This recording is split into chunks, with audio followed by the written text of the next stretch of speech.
The Colorado Mammoth have enjoyed their week off, but now it's time to get back to work. Tonight, they welcome in the East Division leading Philadelphia Wings to the Loud House. Colorado acquired forward Tyler Digby from New York during the break and are anxious to see how the big man will contribute to the offense. The boys in Burgundy will have to stop one of the league's best scorers in Kevin Crowley if they hope to keep their winning streak alive. It's the Wings and the Mammoth next on Altitude.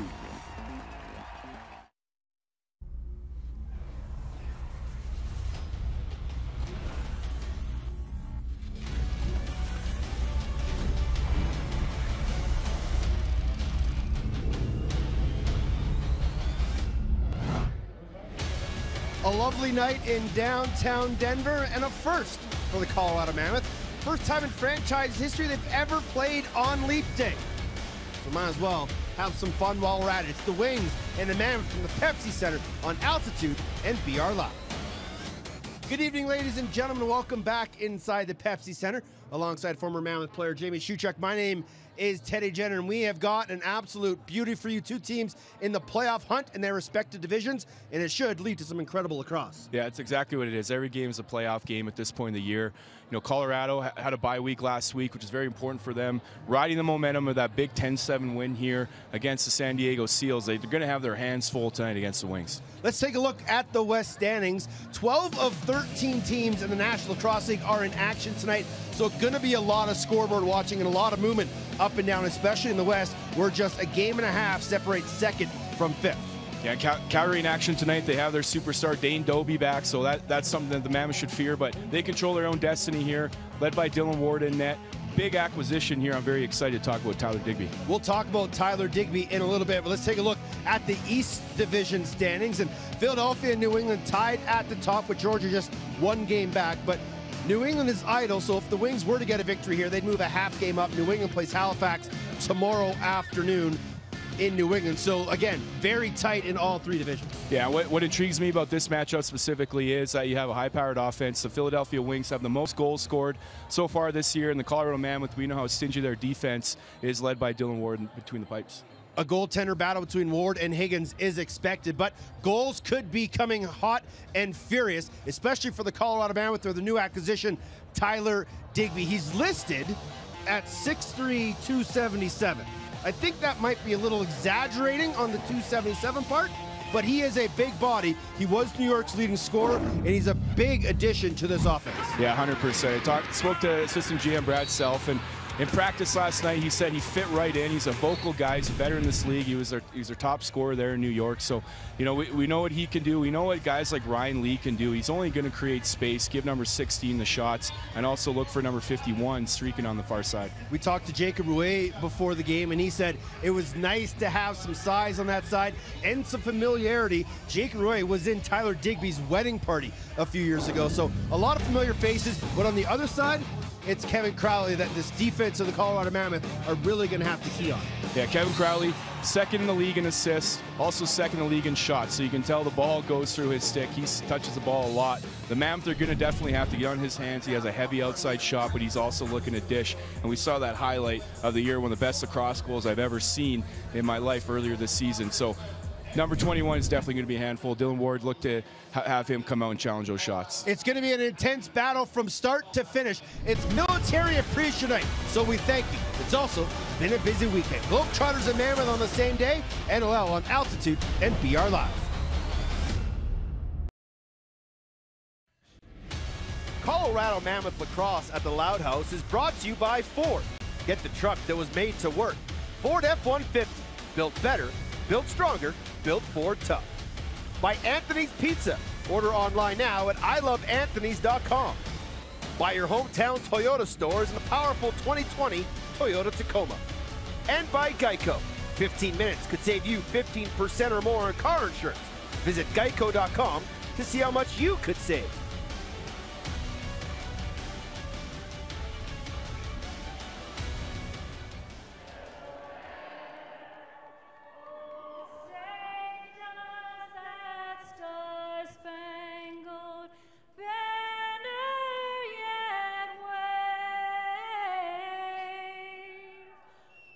The land of the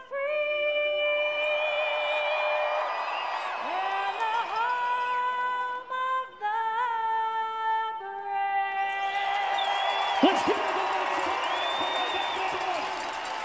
Good evening, ladies and gentlemen. Welcome back inside the Pepsi Center. It is Military Appreciation Night. We'll have festivities throughout this contest, but there's a lot to get through about this contest as well. Let's start with the BetMGM Inactive Report. Let's take a look at it, your scratches for tonight's game. Everybody's active, but we're going to scratch Kyle Killen and Jeff Wittig. And for the Philadelphia Wings, scratch Nate Wade and Nick Finley, your starting goaltenders. Brought to you by Ford, and we got a beauty of a matchup.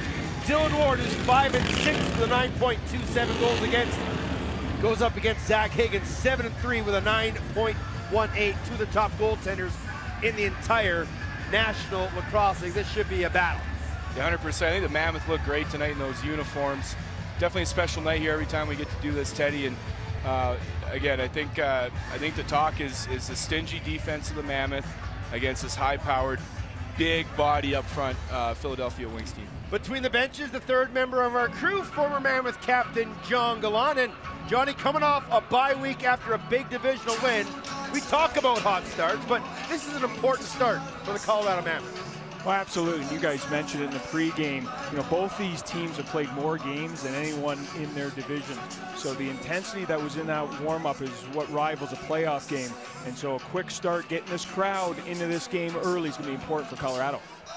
Thank you, Johnny. We'll hear from you in a little bit. Your starters for tonight's game for the Philadelphia Wings: Trevor Baptiste, Steph Charbonneau, Isaiah Davis-Allen, Anthony Jochum, Kyle Matisse, and of course Zach Higgins. On the other side of the ball, Tim Edwards, Brett Craig, Robert Hope, Jordan Gillis, Joey Capito, and Dylan Ward. We're going to talk a lot about Trevor Baptiste, the former DU Pioneer, the best draw guy in the entire National Lacrosse League. That is going to be a focal point for this Colorado Mammoth squad to not allow him to dictate the momentum in this game. So here we go. The 5-6 Mammoth versus the 7-4 Philadelphia Wings. Off the opening draw, blown in by Matt Garrison. He's alongside Matt Robinson and Mark Thompson. And first possession goes to the Philadelphia Wings. Here is the big man, Kevin Crowley, tied for third in the National Lacrosse League with 55 points. Crowley around the top, skips it far side, now into the stick of Matt Rambo, takes a shot and scores. One shot, one goal, took all of 27 seconds. And Rambo's got his 19th of the regular season, 1-0 Philly. Yeah, there's another guy that, you know, we talk about this high-powered offense here at the Philadelphia Wings. Matt Rambo is the kind of guy that can score in bunches. You know, to get Dylan Ward to the top of the crease, it's very tough to beat him, but he did a great job, continue to move his feet, and just a good overhand screenshot. Looked like Dylan Ward had trouble seeing it. He has really started to find his game in the indoor version of lacrosse, and the Wings have come a long way since their first year last year. They finished last at the bottom, and now they're tied for first in the East. It's been a massive turnaround. Yeah, and I think it's obviously some personnel in the players, but you got to give credit to the coaching staff there. And you know, offense coordinator Tracy Kaluski's doing a great job with the dynamic of his guys he has up front. Rambo from Kevin Buchanan and Kevin Crowley, time of the goal 27 seconds. And here come the Wings again. Hickey to Kyle Matisse, now down low to Crowley. Stutter steps, works inside, step back shot, scores! A bouncer from Crowley, and we're not even a minute old. It's 2-0 Philadelphia.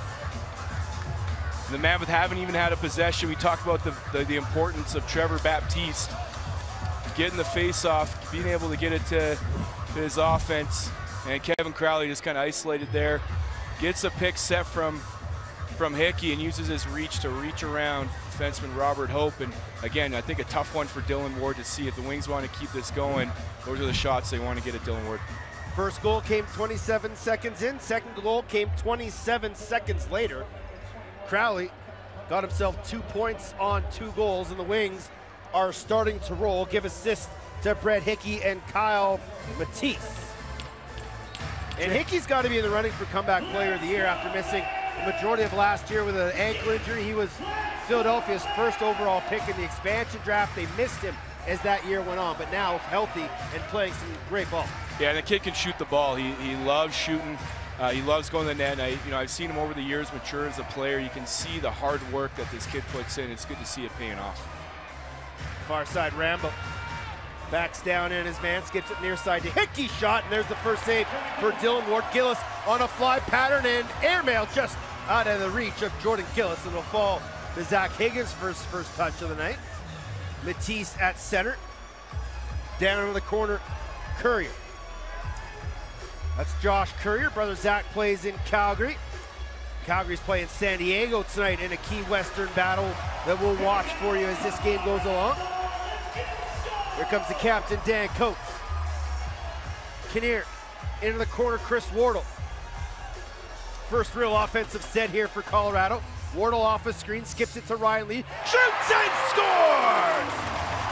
Bounce shot, laser from Leeser, and the Mammoth are on the board with their first shot. It's 2-1. A good organized set offense there for the Mammoth. They get all their guys out and they're able to move the ball. That's what makes this team very dangerous. And Ryan Lee, you see the confidence game by game, just get better and better. And nice swing there, little pump fake, gets Higgins freezing. And you can see he just sneaks it 5-hole there. Higgins had no chance. Johnny, that's a big goal for Colorado, having given up the first two on their first couple of shots. Oh, absolutely. It's tough to be down 2-0. You haven't touched the ball yet. So it was a good offensive possession, like Jamie said. Dan Coates was setting picks on the left side. But Colorado has fallen in love with that east-west passing and shooting right away. And you can see the goaltenders aren't able to get set when those passes come in that east-west direction. For Ryan Lee, that's point number 50 on the season. The second-year man out of RIT is really starting to show his strengths. That's his third year, my bad. Third year out of RIT. So back to the dot we go. It's going to be Coates who'll take this one against Baptiste, and Baptiste again wins it so clean, but Coates with the pressure causes the turnover, and Capito has it and will work his way out of trouble. Would almost bounce that one back over the line. Now Hope being watched at center. Robert Hope forced down the lane, and you're shaking your head, Jamie. His teammates kind of left him for not there. Well, there's that, and it's, I always get nervous when you're playing with the ball right at center there, especially when you're changing. Robert Hope looks like he's slow to get off the floor. He's holding his shoulder. Yeah, that right arm and shoulder. That would be a big loss for the Mammoth if Robert Hope was unable to continue, one of 4 players in the National Lacrosse League with 100 assists so far this season. Shot by Reardon goes wide. He got his own rebound, but flipped it away. Yeah, it's one of those plays where instead of hanging out with it up top while guys are changing, you just got to get it down low. Because if you get checked and lose it, at least it's not at center. Here come the Mammoth. Eli McLaughlin. He's got himself a team tied for the lead, 19 goals with Ryan Lee. And there's a shot on target by Will Malcolm, who was just activated because Jake McNabb couldn't get out of Owen Sound. Got a few feet of snow. Couldn't get out of his driveway. Here comes Josh Courier. Reardon into the corner, Rambo. Up top, Crowley, the late man. Thought about it, still has it. Delayed penalty coming up here to Colorado as Courier was knocked to the ground. Rambo behind the net, Courier. And Courier couldn't handle the pass. And it'll be grabbed there by Capito. And it's going to be, I think, Carnegie making his way to the box. And the Philadelphia Wings, who have the 6th best power play in the National Lacrosse League, will go to work. Philadelphia will have to be careful because Colorado has a league-leading 6 short-handed goals, 4 of them off the stick of Lightning Capito. Yeah, that's why he's at the top there. You got some big bodies there. No Robert Hope out there on the man down, it looks like. 2-minute cross-checking call on Carnegie. Crowley will set it up. Sealed by Hickey. Pass goes behind the net for Courier, and he'll get called for a crease violation. They like to set up Josh Courier behind the net for the dunk. And they were going right after Jeffrey, who's in for Robert Hope, and he got caught sliding up the field with that left crease man. Let's see if they go back to that in their next offensive possession. Here's Wardle. Cowbells start to ring here as Mammoth faithful try and cheer on their team. Backside look, Lee shoots, he just put it off the left shoulder. But rebound corralled by Wardle. New 30 here for Colorado with 1:20 remaining on the minor to Scott Carnegie.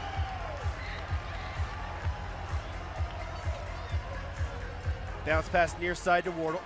Down low, Kinnear. One-on-one with his defender, backs his man in. Kinnear still has it. 13 on the shot clock. Rouet trying to find Lee, backhand pass. 5 on the 30. 2 Mammoth go for a change, and Lee will just float it to an open corner. Good job by the Mammoth Killers to kill some clock. Yeah, they killed the whole minute there. Nice job getting a shot, getting that possession. Mammoth look a lot more organized than they have in past games. They've had a few rough starts so far this season, but they look very organized, very calm, and in control up front. Crowley, Rambo, shot, put it wide, loose ball. Crowley will chase it to center. 30 seconds on the minor, 9 on the shot clock. Rambo, Crowley, shot, hit a body, loose ball, picked up front, breakaway, Capito. One-on-one with Higgins. Joey Capito all alone. Pump fake shot. Save Zach Higgins.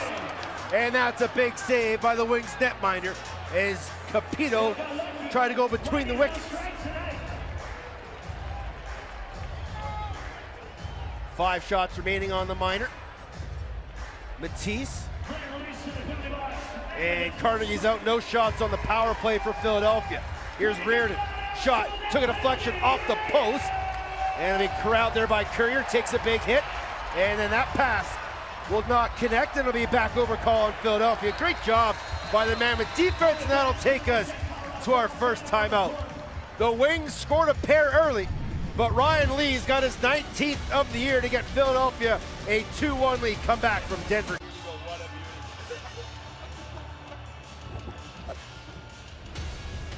2-1's your score. Wings leading the man with 9:07 remaining in the first. If you notice, Mammoth are wearing some pretty sweet uniforms. And now's your chance to take home one of these military uniforms that the players are wearing tonight. Text Mammoth to 52182 or go to coloradomammoth.com. Sorry, go to mammoth.gesture.com to bid on your favorite player's jersey or shorts. The auction will end at half-team time, so get your bids in now. Proceeds from the auction benefit the youth sports program of Kroenke Sports Charities. Get your bids in now. I know you're liking those jerseys. You'd look good in one, Ted. I would. Yeah. I might have to put some pads on. I don't fill them out quite as nicely without the pads on. So, back to 5 aside. Mammoth looking to tie this one up. There is Tyler Digby with his first touch. Malcolm into the corner, Wardle. Little set offense here from Colorado out of the timeout. Digby to Lee, faked it. Near side, Malcolm, stutter step. Tries to spin underneath. Driving, twister short side, and just missed. And the ball will go off the sideboard. And Eric Schul will just keep it loose as the shot clock expires. And it looks like we got the shot clocks are, oh, now they're back to work. Had a little technical difficulties there, but they're all good. Here's Brett Hickey. Reardon to Rambo. Split dodge, up top, shot. Saved by Dylan Ward. Loose ball off the official. Matisse back there battling. And he's matched up with 3 Mammoth players. Ball still loose. Who's going to come up away with it? And they're going to give possession to Colorado. As it looked like Matisse had withheld that one. Comes the captain, Dan Coates. He was really impressed with the tempo of practice last night, and everybody has mentioned that not only has Tyler Digby created space out there, he's also created a better tempo out there as well. Liam Burns brings it across center, and we'll leave it there for Kevin Buchanan. Dishes it off to Kevin Crowley. Josh Curry. Reardon. Rambo around the top. Rambo and Reardon's going to get called for a illegal screen. Quickly up ahead on the break. Timmy Edwards all alone. Edwards shot, score! Quick transition from the Mammoth as Tim Edwards gets his 2nd of the season, and we're tied at 2. Now we saw Timmy Edwards pull up 2 weeks ago, got his first goal of the season. Nice job here to get going, stick nice and high, run straight in under the glove of Zach Higgins, and that's a big goal, big momentum goal there, considering the Mammoth got down 2-0 right away in the first minute. A little shoulder lean, got Higgins to dip with him, and he put it back far side, and that's a big goal for Tim Edwards in transition. 7:27 remaining. Thanks for tuning in wherever you're watching. Jamie Shuchuk, John Gallant, Teddy Jenner, and another Jenner. Love to have niece Mackenzie Jenner up in the booth. CU product. Checking out how things go. Go Pios. Go Pios. Here come the Wings. And that'll be an 8-second violation on Philadelphia. And here come the Mammoth. Backside skip. There's a shot. Took a deflection. Give the assist on the Edwards goal to John Lintz. And the Mammoth have come all the way back to tie it at 2. Couldn't capitalize on that opportunity, so here comes Kyle Matisse. And you'll see Matisse play a lot of lacrosse. He's one of the best two-way players in all the National Lacrosse League. As he comes in 4th on the team in scoring with 31 points, primarily playing out the back door. Matisse skips it over. There's a shot, and a nice save by Dylan Ward, who's settled in nicely after those first couple got by him, Jamie. Yeah, we saw Blaze Reardon blow up his guy on the pick on that last shift, and that's what he's there for, is to get Matt Rambo his hands free. There they flip-flop, tried a little bit different angle, and Dylan Ward was all over it. Malcolm around the top, skips it over to Ryan Lee, gets a pick from Digby down in the corner. Wardle pass was too short for him to grab, and it's picked up there by Trevor Baptiste. Up ahead, Liam Burns. Courier. Slow and methodical, skips it far side Buchanan, now Rambo. Off the pick, spins back door, still has it underneath, Rambo, surveying, now finds Crowley wrong side, and Dylan Ward with a nice left shoulder save, as he stayed with Crowley the whole way.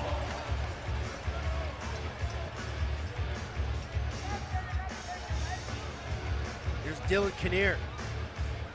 Backside look for Ryan Lee, pass was just behind him, and it goes up into the netting out of play. Just a little missed time there. And quickly up the floor, here come the Wings again.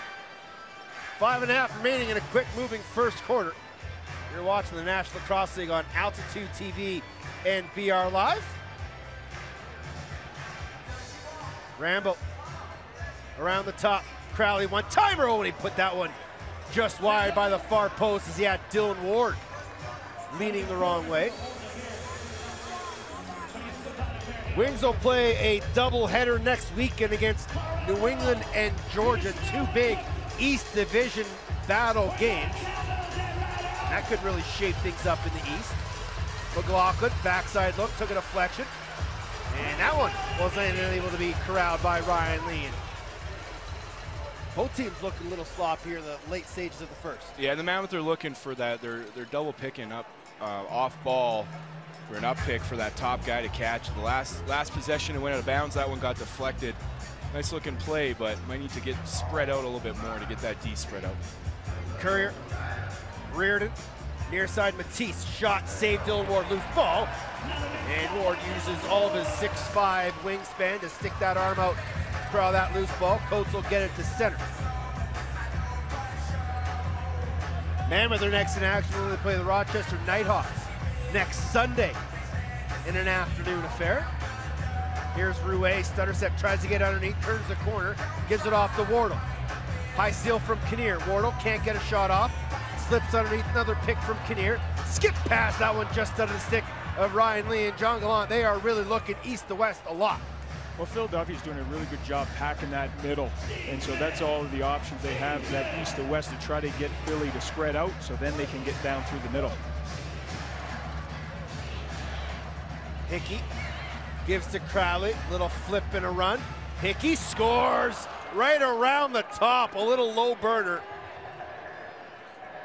And Brett Hickey's got his 25th of the season to lead the Wings, and they restore the lead. It's 3-2. Yeah, and again, just keep moving his feet. And Brett Hickey, just a little sidearm snipe there, low under the glove, gets Dylan Ward moving. Again, I question if Dylan Ward was able to see that because big Kevin Crowley was setting the seal. Second point of the night for Hickey, third point of the night for Kevin Crowley with a lone assist. Time of the goal, 11:29. Shots 10-5 in favor of the Wings, and a lot of that has to do because Colorado just can't find that final connecting pass offensively. Well, we've always seen their games too. They typically get outshot, and so far it's 10-5 shots on goal for the Philadelphia Wings leading, but it's also the possessions. There's another face-off win by Baptiste, so the Wings are able to get their 5-0 guys up and use a full 30. The Wings have outscored their opponents 29-26 in the first quarter of games. They're actually outscoring teams in every quarter of every game. You mentioned the pregame, they are a high-powered offense, #1 scoring team in the National Lacrosse League. That shot by Blaze Reardon. Ward got a piece of it, and they'll get a fresh 30. Crowley one-on-one with the captain. Still no sign of Robert Hope being back on the floor, so that's got to be a concern for Pat Coyle. There's a shot from Crowley, saved by Dylan Ward. He'll flip it to big Brett Craig. McLaughlin gets it across the timeline. Here comes the Mammoth offense. McLaughlin.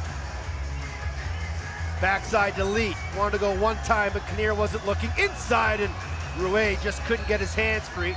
And it'll be a crease violation. That'll take us to our final TV timeout of the quarter. 2:14 remaining.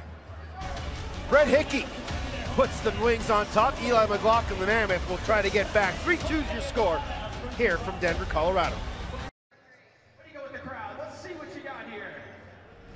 3-2's the score. Wings leading the Mammoth with 2:14 remaining in the first quarter. Let's go between the benches where John Gallant is with head coach Pat Coyle.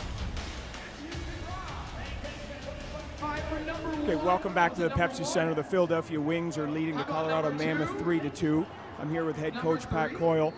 Pat, how does not the start you guys wanted, but how does the offensive mindset change knowing with possessions from Trevor Baptiste at the face-off X, your guys are going to be limited? I think, if anything, it should get us to value the ball a little more, but honestly, that's how we should play all the time, regardless of who the face-off guy is. He's a great face-off guy. We know he's going to get face-off wins, but we should value the ball all the time. All right, thanks. Guys. Thanks, Johnny, and that is a very good point. You can't, he's going to get his wins. He's going to get possessions, but you got to battle for all the loose balls, and any chance you can get possession back, you got to take that opportunity. Well, it's such a good. That's one thing I love about Pat Coyle. Is his mentality is it's always about us. It's always about what we can do, and you can't really focus on too much on what your opponent's doing. And I like that mentality, and he's exactly right. The Mammoth need to value the ball. We've seen a couple sloppy possessions, but I'm confident they're going to get it together. There's Reardon to Crowley, back to Blaze Reardon. Hickey into the corner, Courier. Around a screen shot, shoulder save, Dylan Ward, loose ball. And an easy grab there by the Mammoth captain. Quickly up the floor comes Dan Coates, and he'll pass it to Johnny Lintz. Wardle. Into the corner, McLaughlin. Swim move, cuts right back, turns the corner, gives it off to Wardle. Shot, and he just put it wide. And then in transition, here comes Pat. Patton couldn't find it, but now he'll run onto it. And he'll be chased all the way around the floor by Brett Craig, and he'll find the open man in Kyle Matisse at center. Crowley with a head of steam. Good defense there by Brett Craig. Crowley shot, twister short side, and Dylan Ward with a right shoulder save. Last minute to play here in the quarter. Up ahead, Will Malcolm. Digby was open, but Malcolm will skip it far side. Ryan Lee, late man is Eli McLaughlin. McLaughlin on his wrong side, he'll shoot it. Oh, nice save there by Higgins, loose ball. And it'll be picked up near side here by Isaiah Davis-Allen. Under 30 to play. Higgins, will he make his way to the bench? He will. 6 on 5 here, Philadelphia. Last possession in the first quarter. Wings leading by a goal. Can they make it 2? Crowley top center.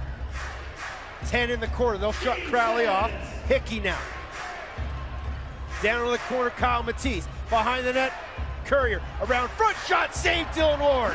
And that will be the way the quarter ends. Nice opportunity there for Courier with a shot at the buzzer, but Dylan Ward makes another nice save. We'll come back, second quarter action from Denver, Colorado with the NLL on BR Live and Altitude TV.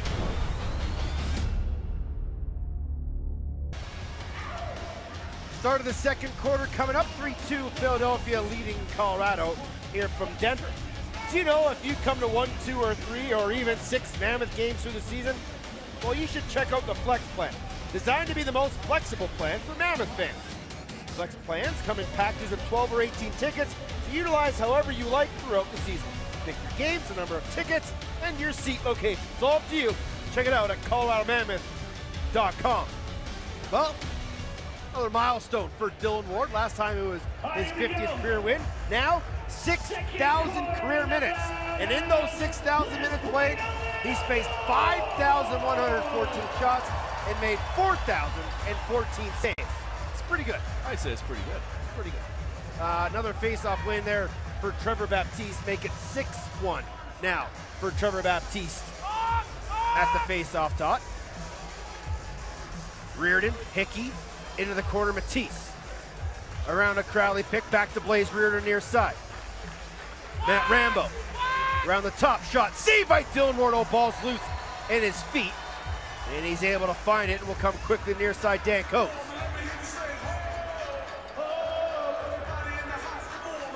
Here's Ryan Lee. Late man is Wardle. Check that, McLaughlin. Into the corner, Chris Wardle. Ryan Lee, Digby, Wardle, shot, save Higgins. East to west, but didn't really get Higgins moving that time. Quickly up ahead, Ryan Wagner. Younger brother John is a member of the New York Riptide. And the Riptide lost a close one to the Rochester Nighthawks today, 13-12 in an early game. Buchanan to Reardon around the top. Matisse driving, shooting, and they'll say Ward didn't get a piece of it. And the loose ball will be picked up there by Josh Sullivan. Flips it to Coates. Rouet. McLaughlin.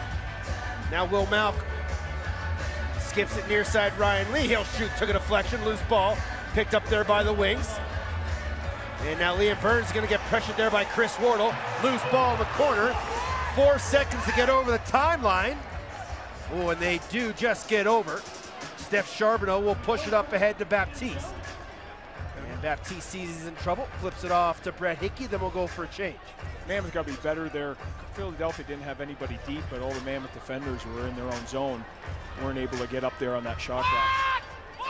5 on the 30. Hickey low to low. Oh, and that bouncer did miss by much. He has a very, very deceptive shot, does Brett Hickey. No wonder he's the only player in Toronto Rock history to score 50 goals in the season. Here's Ryan Lee.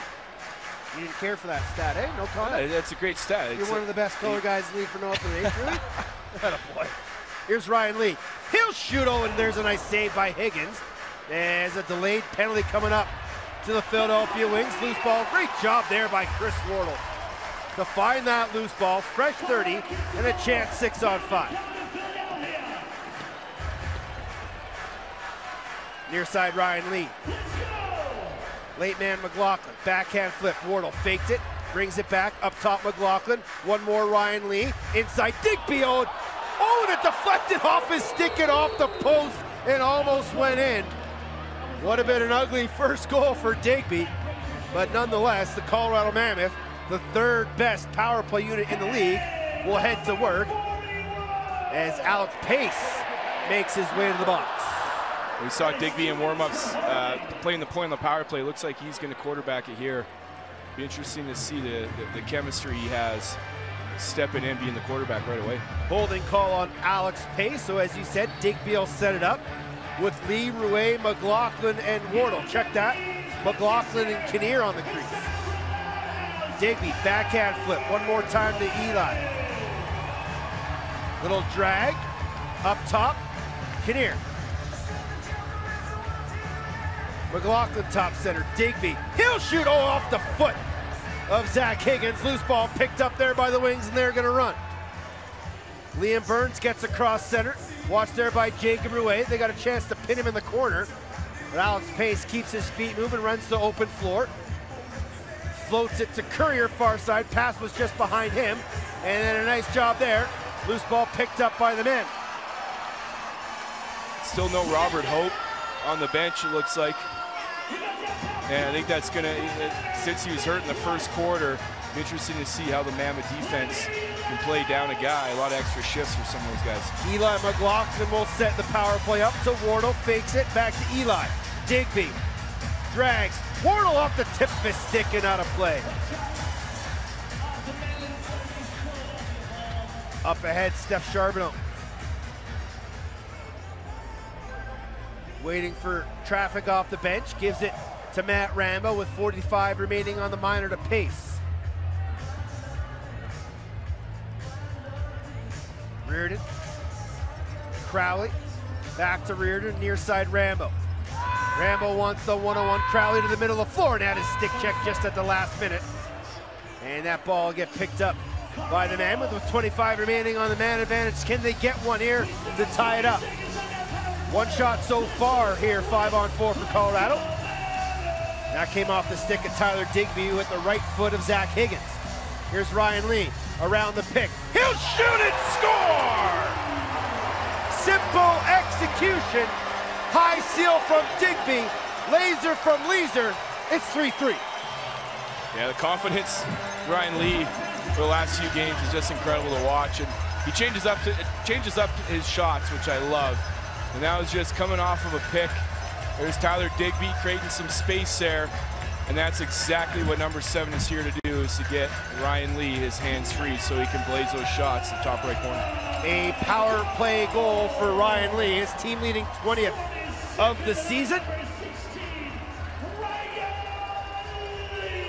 Give Tyler Digby his first point as a Mammoth. Time to goal 4:58, and we're back to 3 apiece. Shot 16-10, and Baptiste wins another one clean. And we were asked before the game what makes Trevor Baptiste so good at the faceoff, Todd. You had a pretty good explanation. Yeah, I was thinking about that. You know, obviously we both agreed, well, he's fast, he's quick, but also too, Trevor Baptiste is, yeah, he's quick and he has those skills, but he's trying to master his craft, and he works so hard on all the little face-off moves. And you know, that's what to me makes him so good, is that he's a talented overachiever. Mammoth defender without his stick. Got to be careful inside.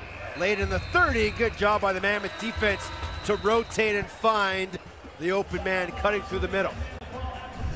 Power play goal from Ryan Lee as he stung the corner. 3-3's your score. Come back, second quarter action. It's the NLL from Denver, Colorado. 6. The Philadelphia Wings and the Colorado Mammoth are tied at 3. I'm here with head coach Paul Day. Paul, a great offensive start for you guys here tonight with 2 goals on the first 2 shots, but only 1 goal since. What adjustments would you like to see out of your offense here at the end? I think we started the game playing really fast, swinging the ball, shooting off a swing in our last few shifts with that speed. Now we're getting open off ball. I think we got to do a better job of, as we catch it on the swing, look inside right away. We're going to have guys open. Thanks. Guys, back to you. Thanks, Johnny. And we talked about Trevor Baptiste, a guy that's known in these parts, a DU masterclass that he put on as the face-off guy for the Pioneers. Yeah, not only what he did for the game, and you know, he's a well respected, loved guy here in Denver, and he also played in the CCBLL, you know, the feeder league into the NLL. So he was a pioneer in that regard as well, starting the box across, and you know, to be able to make the jump in the NLL has been incredible to see. Such a good guy, and all his hard work is paying off. And it's taken him maybe a year, you know, to really understand both sides of the game. He can't just be a draw guy anymore. You got to be reliable on defense, and Paul Day doesn't have any issues putting him out on big situations if he has to. Here come the Wings. They try to regain their 1-goal lead. Reardon to Crowley. Back to Blaze Reardon. Near side, Matt Rambo. He started the scoring from Philadelphia. Red Hickey with an outside shot, loose ball. And a nice job by Dylan Ward to corral his rebound. Quickly up ahead. Here comes Jordan Gillis. He'll leave it for Ryan Lee. He's got a pair, including the game tire. To Kinnear. Into the corner. Will Malcolm. One more. Eli bouncer. Save Higgins. Oh, it doesn't go in. That was a close call. And if it wasn't for a Wings defender, it would be 4-3 here in favor of Colorado. But that was the fast-acting hands of Anthony Jochum to dive back and save that one from crossing the line. Far side. Kevin Buchanan around the top. Buchanan dives the middle, scores! And the Wings got away with a hold.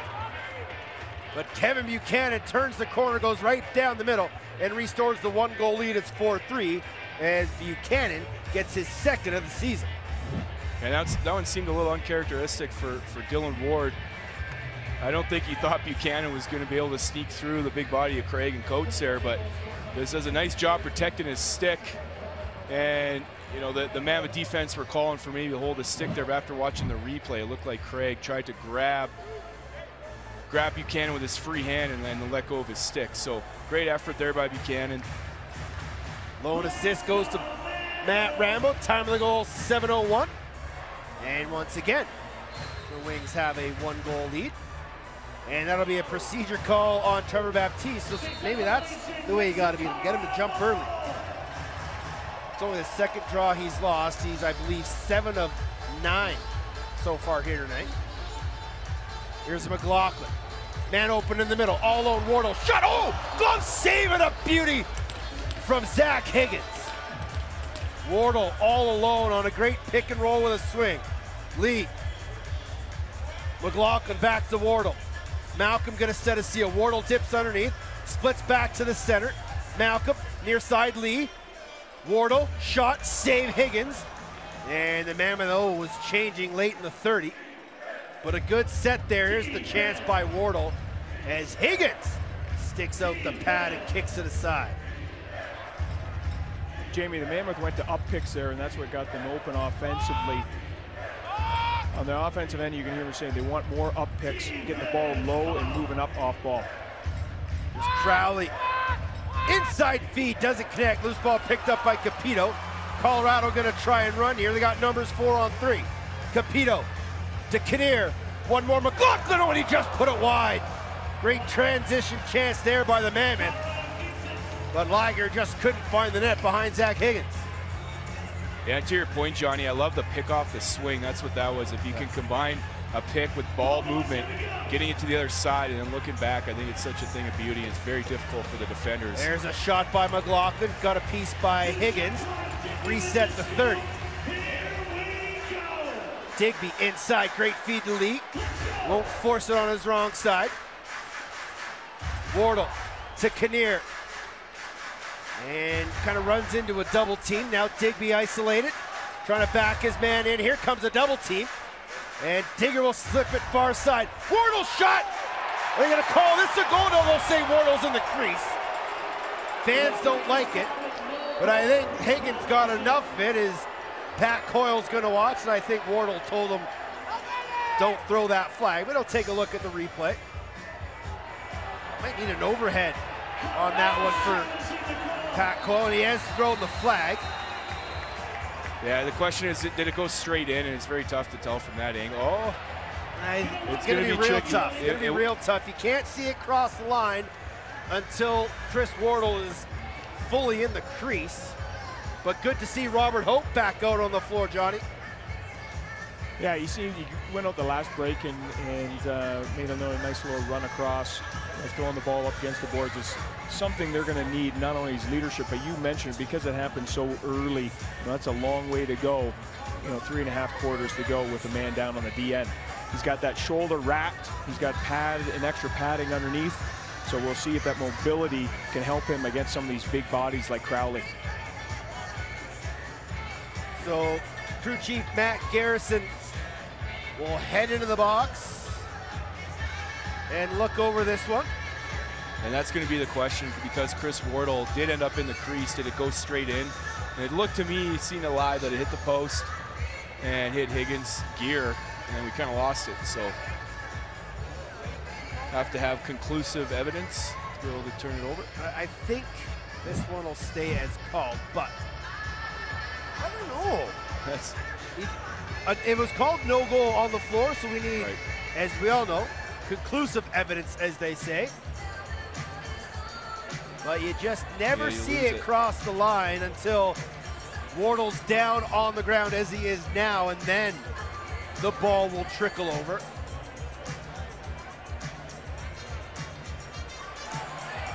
So the fans are seeing it go across the line, but gotta remember, gotta be across the line before you touch the ground.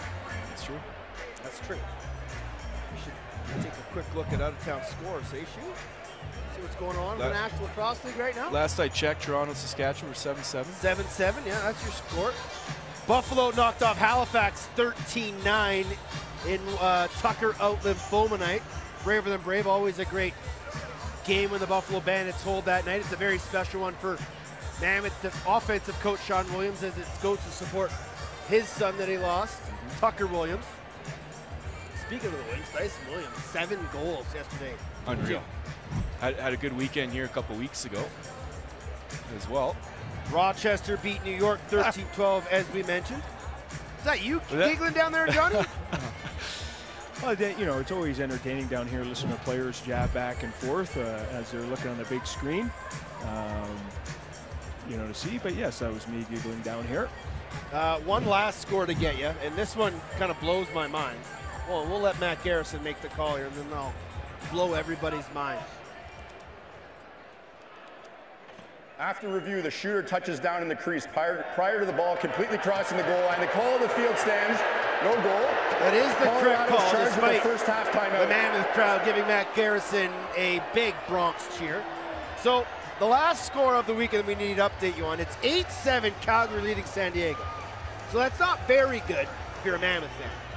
But the story of that so far, Calgary scored 8. Dane Doby's got 6 of them. So he misses 6 games because of suspension, and his 2 games back, he's already got 11 goals. Well, you can see the value he brings. You know, clearly he can put the ball in the net, he can score, but his energy and, you know, watching him first game back last weekend there, he had a sock trick as well, including the go-ahead goal with under a minute.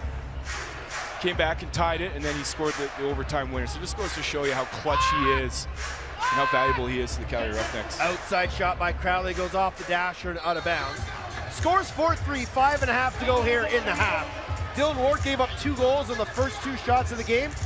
He's stopped 17 of the last 19 shots he's faced.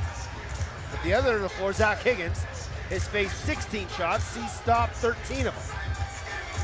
McLaughlin into the corner, Will Malcolm. He'll shoot, took a deflection off a wing defender stick. That was Liam Patton who got in the way. Late in the 30 shot clock winding down.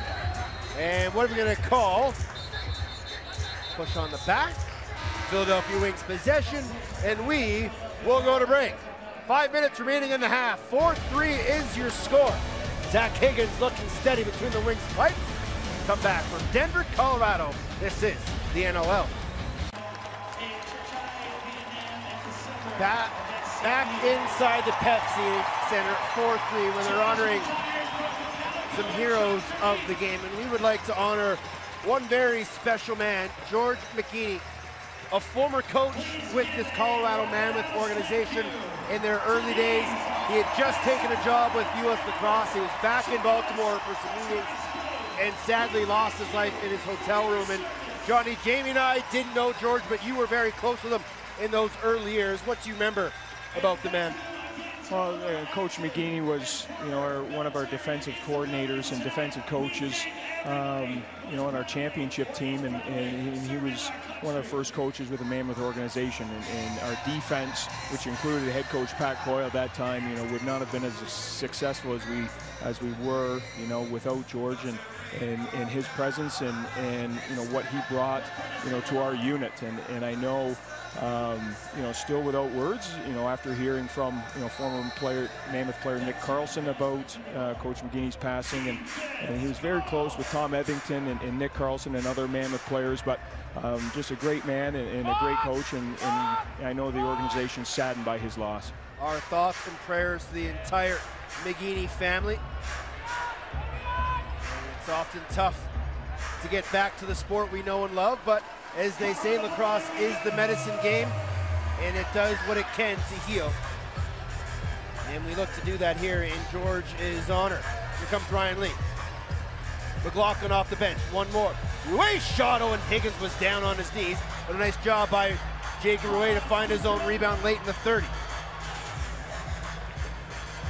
Kinnear, one-on-one to the middle. Kinnear, shot, bouncer, scores!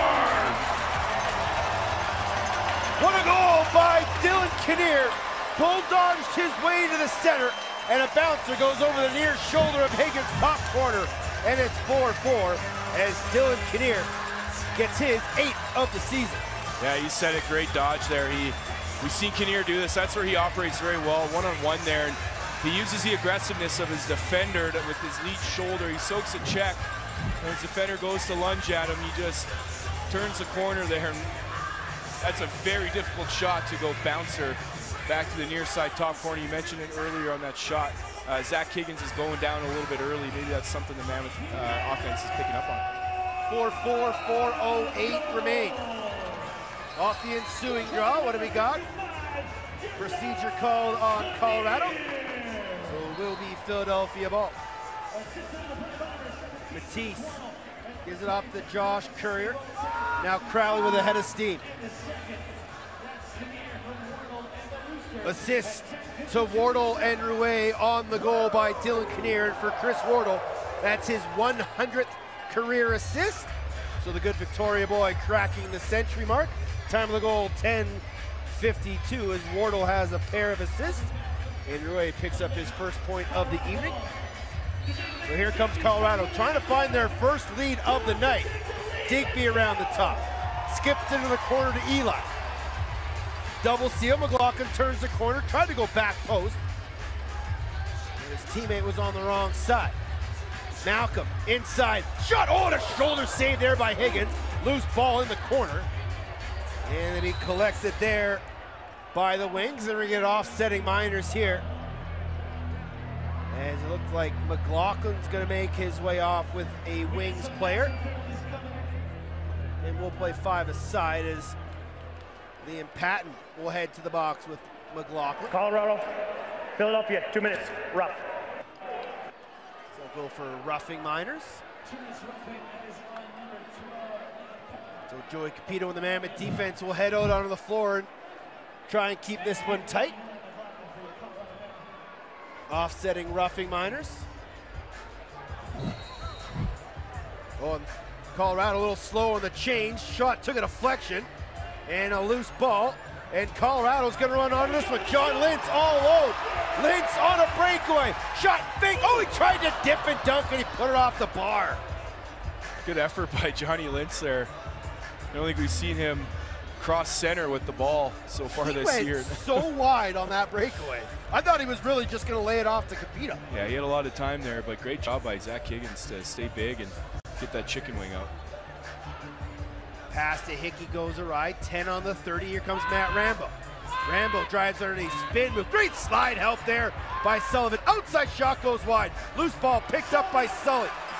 He's going to run past Hickey. 3-on-2 here for Colorado. Gillis.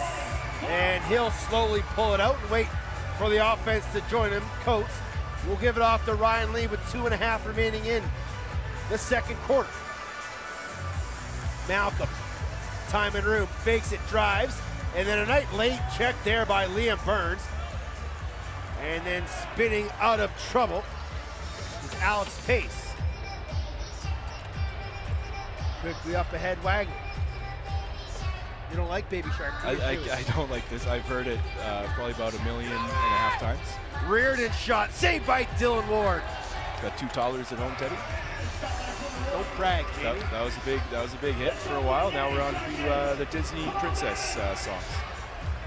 Who's your favorite princess? You have to think about that one. Kinnear into the corner, Chris Wardle. Wardle.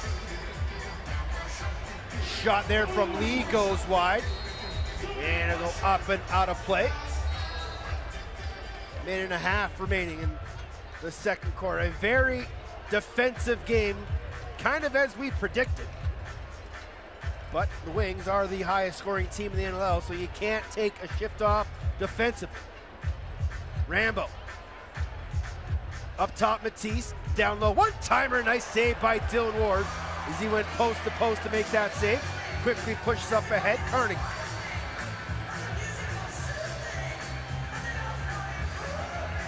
Colorado will try and eat up as much of this 30. Might be able to have the final possession of the half. Malcolm, stutter step around the pick from Wardle. 5 on the 30, Malcolm to Wardle. Shot saved by Higgins. 43.1 remaining in the quarter. Looked like Wardle soaked one a little bit high there. The Mammoth bench looking for a call, going palms up, but you can see the Mammoth are getting their pick and roll game going, but the Philadelphia Wings are doing a good job sliding from that far side and that closing that window very quickly. Down in the corner, Josh Courier. Reardon, near side Rambo. Split dot shot goes well wide, loose ball picked up by Hickey. Got to be careful, outside shot, shoulder save. And Colorado can't call a timeout. They lost it when they lost the challenge, so Dylan Ward quickly to the bench, 6 on 5 under 10 seconds. Wardle, Kinnear, Malcolm, Wardle, near side Lee, shot, oh, Higgins made the save. Lee, late in the 30, and they won't be able to get a shot off. We are all tied at the half. Philadelphia jumped out early. Colorado clawed back, and the teams exchanged goals over the last quarter and a half. Shots roughly 22-21 in favor of Colorado. I say roughly because Pat Chavez thinks the scoreboard might be a shade off. 22-16, let's call it. Down on the floor, John Gallant with the 2-goal man, Ryan Lee. Johnny. Thanks, Ted. Ryan, you know, slow start for you guys, but you guys offensively were able to claw back into the game there. Explain to me a little bit what Digby brings to your offense, and specifically you in general, him playing on your side with you. I mean, just looking at him, his size is huge for us. We have small guys out on nose, so having a guy with big size is going to help us get open. And guys like me and Rue, I mean, smaller, so we can have him set mix-ups, and it helps us out a lot. You got 30 minutes left. Offensively, what adjustments do you guys need to make in the second half to be more successful? I think we're playing great right now. We're getting over top and we're getting the picks, but I think we just got to get guys inside. We got to see the guys inside when they're open and give them the ball. Thanks. Thank you. Guys. Johnny, thank you very much. Ryan Lee's got a pair. Give him 20 on the season to lead the team. When we come back, we'll have a special segment on Mark Matthews of the Rush. Then Jamie will join us to break it down. You're watching the NLL from Denver, Colorado.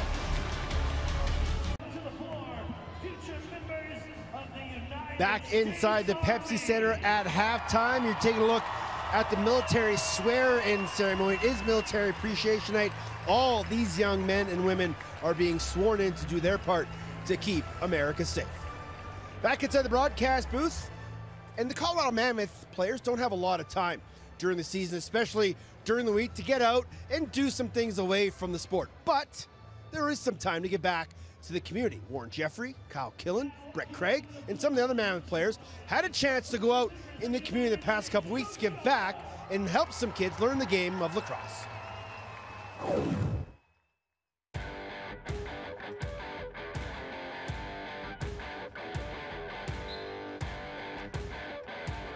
We've been here for the past couple weeks, just helping out with the box league here, passing along any tips and tricks that we can see, kind of help these kids with their box game. A lot of these kids are kind of new to box, being American guys, so we're just trying to teach them the basic stuff, you know, not overcomplicate everything, you know, how to have fun out there, work together.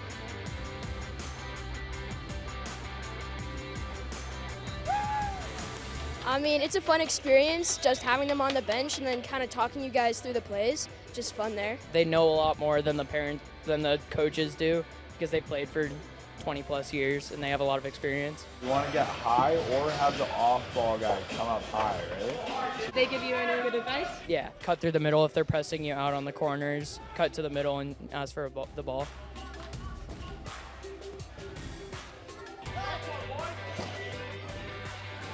Some of them want to grow up and, you know, maybe play for the Mammoth one day, so, you know, they probably look up to us a little bit. But, you know, we're just trying to have fun with them, you know, not be too serious. My favorite player is Jeff Wittig, just because he's so excited. I have season tickets and I've gone to every single game.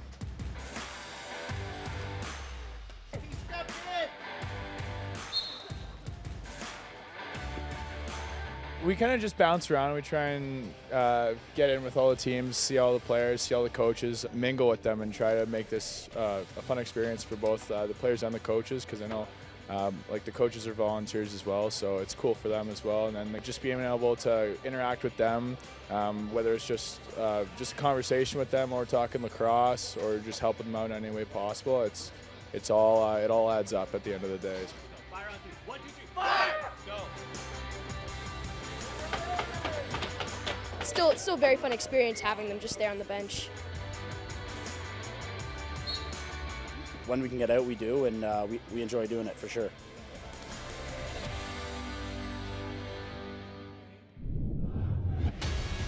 Some definite future NLLers in that group. When we come back, Jamie hops back in to ride shotgun with me, and we'll break down the first half highlights here on BR Live and Altitude TV. Colorado Mammoth Lacrosse at the Loud House is brought to you by your hometown Toyota stores and the powerful 2020 Toyota RAV4. By Anthony's Pizza. Order online now at iloveanthonys.com. By Ford. Get the truck that was made to work. Ford F-150. Built better, built stronger, built Ford tough. And by Geico. 15 minutes could save you 15% or more on car insurance. Visit geico.com to see how much you could save.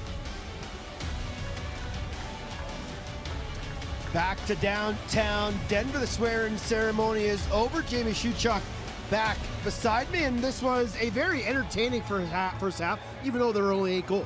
Yeah, it was entertaining. It's 4-4. I think either team hasn't really, grasped the momentum and taken control of this game. It's been interesting. I feel like the Philadelphia Wings had the momentum in the first, and the Mammoths stole it back there in the second. Let's take a look at your first half highlights. And Matt Rambo got the first one, but here's Kevin Crowley's first of the game to make it 2-0. Yeah, you can see what these guys do so well. You have Crowley on the one side, you have Rambo on the other side, and both guys have someone on that side to set picks for them. You can see here Johnny Lynch picks up the ball, and Timmy Edwards scores a huge goal in transition. That goal made it 2-2. That began a run of goals between these two clubs that they just traded goals back and forth. Here's Brett Hickey with a low-to-low goal. Hickey had a goal and an assist on 4 shots, but this is going to be a very tight game. Possessions are going to be important as this game goes on. Yeah, and it's interesting to see how teams are trying to feel each other out there that first half. Now they got some film, now they got some experience. Both coaching staff are very intelligent. Look for some adjustments here. Maybe see a different game in the second half. Dylan Kinnear makes it 4-4. Ryan Lee had a pair of goals for Colorado on 2 shots. He leads the way. But there's a look at your first half stats. Really, other than ground balls and face-offs, it's a pretty even game. Yeah, pretty even. Like I mentioned, the Mammoth came crawling back there in the second. We're getting more shots on goal, and this, just like Ryan Lee said, I think they need to get to the inside more, make this defense expand and contract to be successful. They've gotten some inside looks, but they're going to have to find that final pass because of their opening 5 minutes of that quarter, or the first quarter, they weren't very sharp. Yeah, and Higgins looks like he's going down a little bit early on those outside shots, so maybe that's something offense coordinator Sean Williams will look at. Defensively, Colorado has to be careful because, as we mentioned, Philadelphia is the #1 scoring in the entire league. Come back, second half action. It's the Wings and Mammoth on BR Live and Altitude TV. Back inside the Loud House as both teams make their way onto the floor.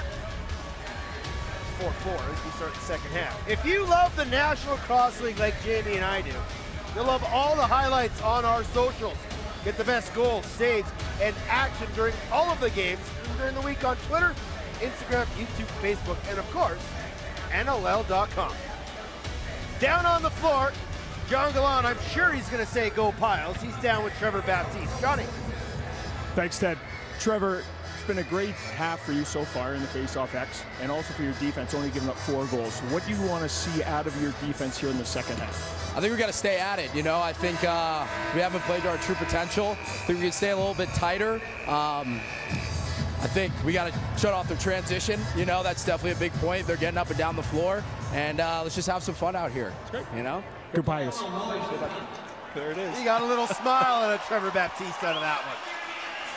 Trevor Baptiste is always smiling. And Baptiste will go and get his draw stick. And he'll come out to take this one against Tim Edwards.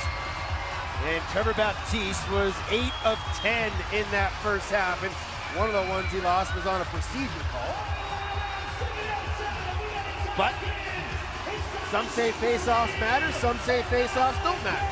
And at this point, he's won 8 of 10, but they're tied 4-4. So depends on which side of the coin you're on. And this will be a procedure call on Edwards, so Baptiste will get credited for another victory. And the Wings will have their first possession of the second half. They scored on their first 2 shots of the first quarter. There's a shot from Crowley, kicked aside by Dylan Ward. Rambo around the top, near side Crowley, back to Rambo, outside shoots and he scores. It took 2 shots this time in the third quarter. And Matt Rambo's got his second. And just like that, 27 seconds, quick math, 27 seconds in, the Wings regain the lead.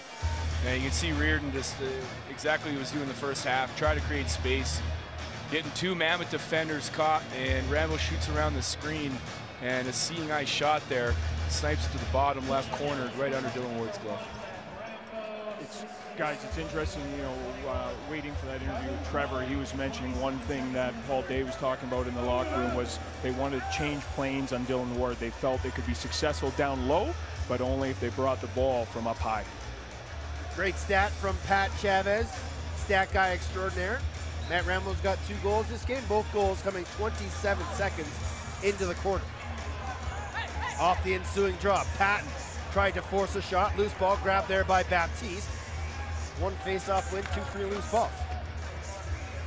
Here's Matisse.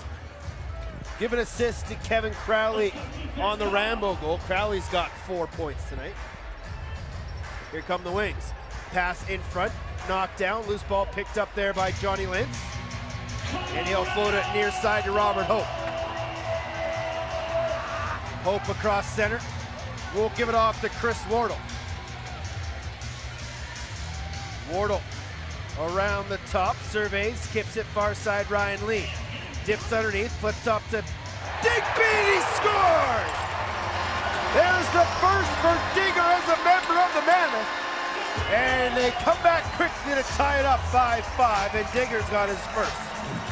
Yeah, that would be extremely difficult for your average person to do, but it just shows the strength that Tyler Digby has. Catching this ball from Ryan Lee, and he's on his offside there, and he doesn't even turn his hips and just snipes it to the bottom corner. Look at how happy the big man is to get his first. That's exciting. That's one thing he brings, not only the size, but the energy, you know, as well. You can see how excited he is to score, gets the guys fired up. Definitely a leader up front here that the Mammoth desperately need. So Edwards and Baptiste back at the face-off dot. Baptiste wins it clean. And here comes Philadelphia as they try and get back the lead. Rambo to Reardon, pass just out of his reach, and Dylan Ward extends the stick to find that loose ball. And here comes Brett Craig to center. Craig will leave it there for Will Malcolm. Malcolm in the corner. Digby, Lee. Off a Rouet pick. Lee to Rouet, inside, score! Fantastic ball movement by the Mammoth, and they have their first lead of the game. It's 6-5. Yeah, great finish. I love when Jacob Rouet scores, man. This guy works so hard, and he usually comes up big in the second half. It's kind of a slow developing pick and roll there.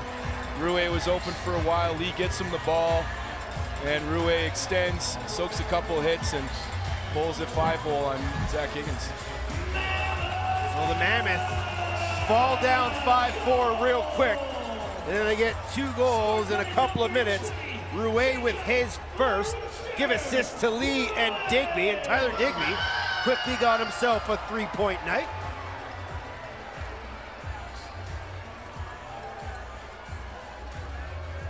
And then the goal before that was Digby from Lee and Wardle. John, you know what they're looking at in the timekeeper's box here? Is it something on the clock? Yeah, it's something on the clock there. They just readjusting some of the time on the game clock.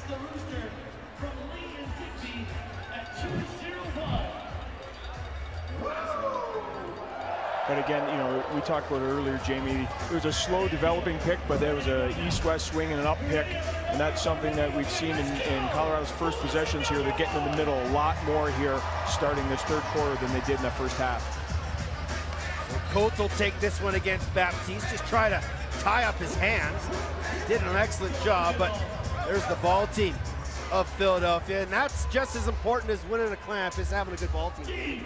Yeah, absolutely. That's why you have those guys, you know, like on the Mammoth end, like a Robert Hope, and I like that they throw an old guy in Jacob Rouet up front there. But yeah, that being said, Baptiste has a lot of guys to back him up there in the face-off X. Here come the Wings. They try to tie this game back up. Matisse skips it over to Rambo, inside to Crowley, and he wasn't looking. And loose ball be picked up there by Robert Hope. As mentioned, Hope, one of 4 players to have over 100 loose balls this season. 2 guys are face-off guys, Withers and Baptiste. There's Hope. And then the 4th member of the Century Club, Mr. Andrew Suter. As he and the New York Riptide were in action again tonight. They lost 13-12 to Rochester, so Rochester picks up their 2nd victory of the season. Riptide still looking for their second win as a franchise. Now here's Brett Hickey. Hennestein turns the corner. Rambo. Buchanan. Hickey. To Reardon. Hickey gonna shoot one. Takes it and goes well wide. Hits a man behind the net.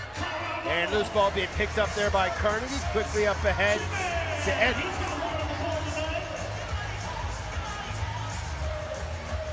Edwards to Kinnear, who's got a goal here tonight. Backside look, shot! Oh, what a save! Loose ball! Oh, and that one couldn't be picked up. But in battling is the big man, Tyler Digby. Ball still loose. And it eventually falls into Higgins' crease. There's a guy balancing his baby on his hands here. I know you don't see the Pepsi's vision here, but some guy had his 1.5-year-old kid bouncing on his hand like she was a Chinese acrobat. That was like a Michael Jackson deal there, hanging his kid over the balcony. Remember that? You don't remember that? I do, but that was nothing close. Pretty close, man. I wouldn't do that with my kid. Here come the man, Malcolm. Rouet, Ryan Lee, one more. Malcolm's shot just put it wide, 10 on the 30. Lee's able to pick it up, fakes a hard outside shot, turns back, and Rouet had already started off the floor, and that shot by Lee goes off Higgins. To be picked up by Isaiah Davis-Allen. Flips it near side, Liam Burns. Gives it off Kevin Crowley.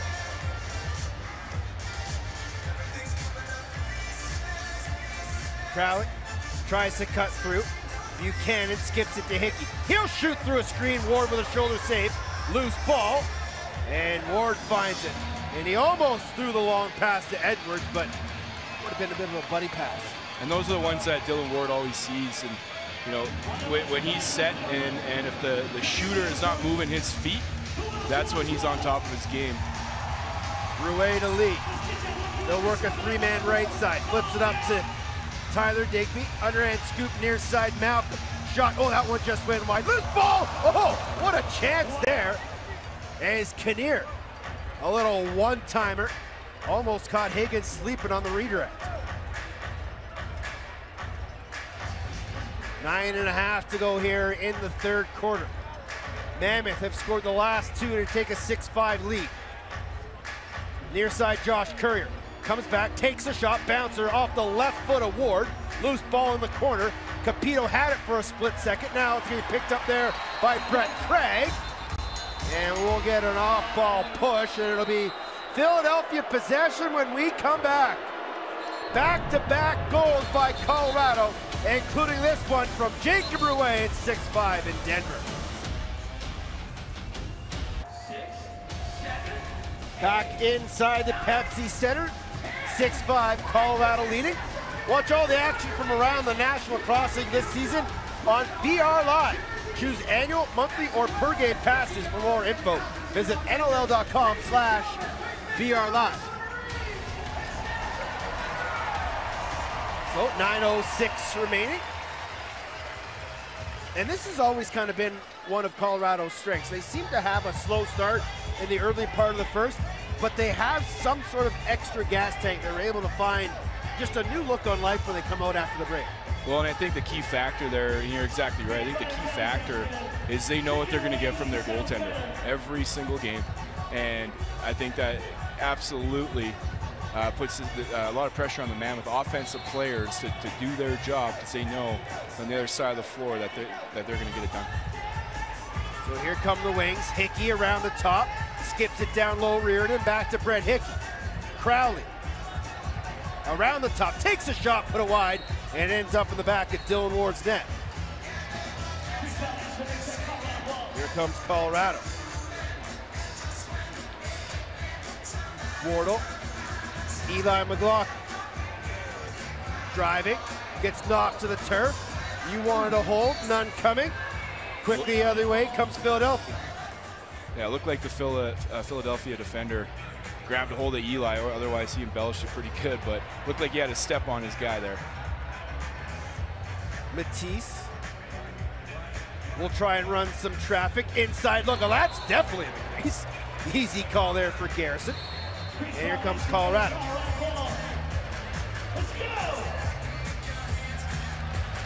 Mammoth leading it by 1, 8 minutes remaining here in the third quarter.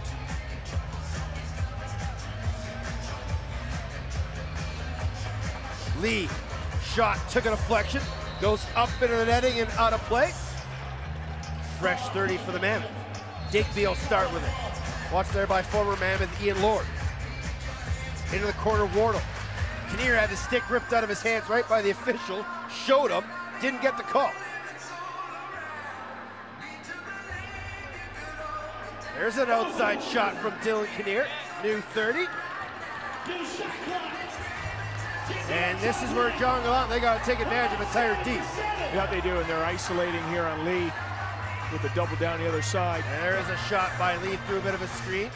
A little early on that shot there. You know, it's quite a battle going on with Ryan Lee and the defenders on the Philadelphia Wings. You know, between the physicality on the floor and the jawing going back and forth. I'd like to see, you know, that continue here and how that's going to progress in this rest of the second half. Buchanan skips it to Crowley, back to Buchanan, back to the big cat Kevin. Crowley works his way in, and a nice slide help defensively there by Robert Hope. They'll move it to the captain, Dan Coates, and he'll bring it across center with under 7 minutes to play here in the third quarter. John Gallant, Jamie Shute, Chuck, Teddy Jenner here in the broadcast booth of Top Mount Loud in the Pepsi Center. Thanks for watching the National Lacrosse League on VR Live and Altitude TV. Digby faked it, takes it, oh, shoulder save there by Higgins, and we mentioned it. Tyler Digby with the riptide, he's already played this Wings team twice. He kind of understands how to get it done. Backhand fake hole, and if that check wouldn't have happened by Charbonneau, Digby would have had a second. Diving, oh, put it far side. That is a big body, tough to stop, and Digby's trying to post up in the middle. McLaughlin, near side, Kinnear under an isolation, underneath, driving, scores! Dylan Kinnear with his second. Brought it back, short side, Cheese. 2-goal game, 7-5, Colorado. Yeah, great take, we mentioned it earlier in the game. This is Kinnear's spot. That's where he likes to go one-on-one, and a nice little hitch move, little toe drag there on Trevor Baptiste, gets him flat-footed and uses wheels to get Higgins thinking he's going far side and pulls it back short side. That's a beauty. Be interesting to see the Wings throw the flag here. It'd be interesting if Paul Day throws this flag, because it looked like a Mammoth player was in on the top of the crease. It wasn't Kinnear, but it was a different Mammoth player, but Paul Day will keep the flag in his pocket. And the Mammoth have their first 2 lead of the game. Kinnear from McLaughlin and Digby. And the Mammoth. Are they calling Baptiste there, John? Yeah, they're calling for a hold. Dylan Ward to the box. Go ahead, John. I'd like to see that again, you know, but yeah, they're going to call him for a hold. So Ward to the bench, 6-on-5 Colorado. McLaughlin to Lee.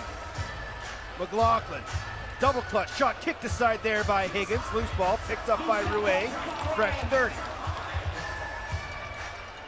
McLaughlin, one-timer in that shot from Wardle. Easily handled, but Colorado's 1 for 1 with the man advantage. Will have their second opportunity as Baptiste will head to the box.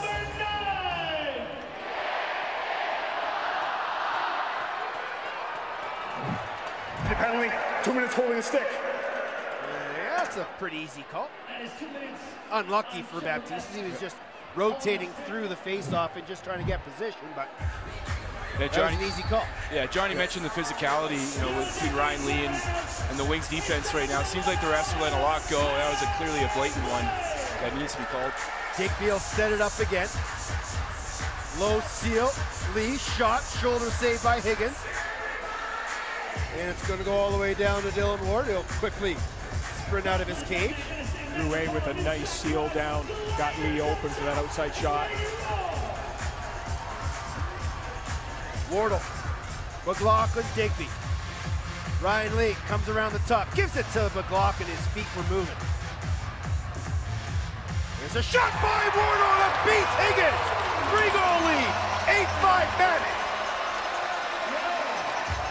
And Wardle's got himself a 4-point night. Yeah, nice job by the Mammoth moving the ball there, and again, just they're very confident right now. We usually don't see Wardle take those. Usually he's going to move it, but he was feeling it again. Higgins going down and just snipes the pass from far side.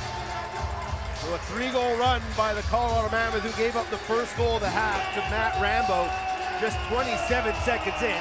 And since then, they've scored the last 3. And they got the Loud House bumping for Wardle. 16th of the season. And with that, he's now got 175 points in his career. He's having himself a night. Baptiste goes hard to the net there. Ends up running into Ward, and the Mammoth defense taking exception to that, and Ward is still down on his knees. As they should. We will go to break. We'll have as best an update as we can as Wardle gives the Mammoth a 3-goal lead. Come back to the Pepsi Center in Denver, Colorado.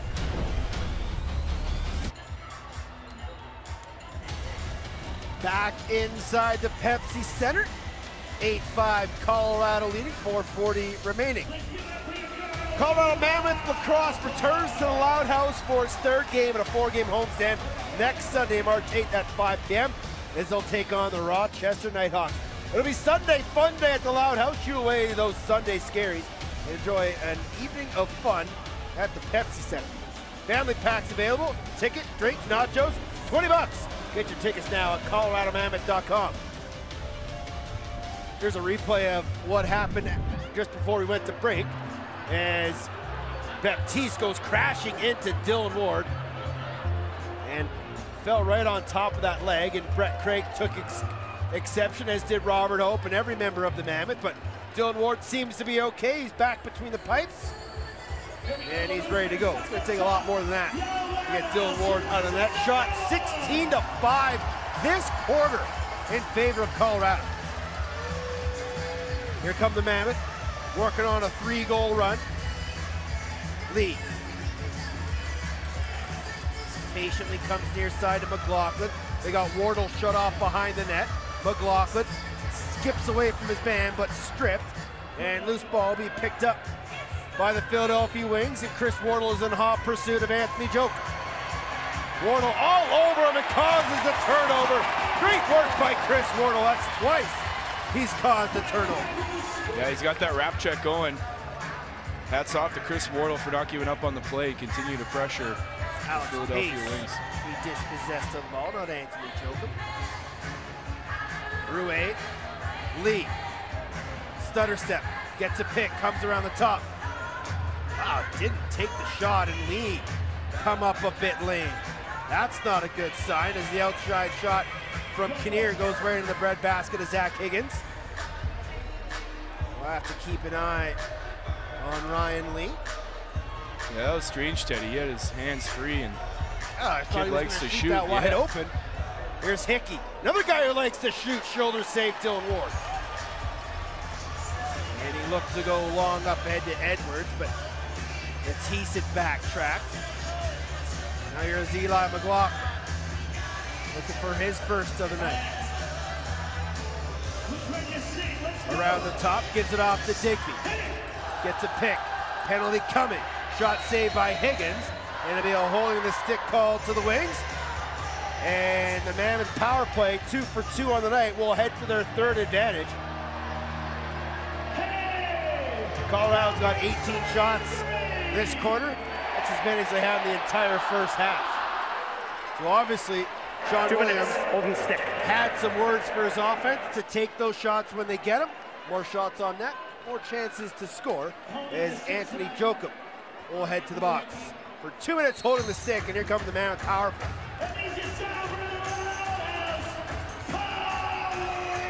Digby, McLaughlin, down low Wardle. Digby on his wrong side, skips it behind the net to Rouet.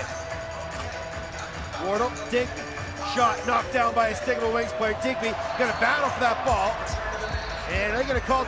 Oh, no. Oh. I thought they were calling a penalty there, Johnny. One guy Outside did. shot, saved So, by Dylan Ward. One referee put his arm up to call the penalty.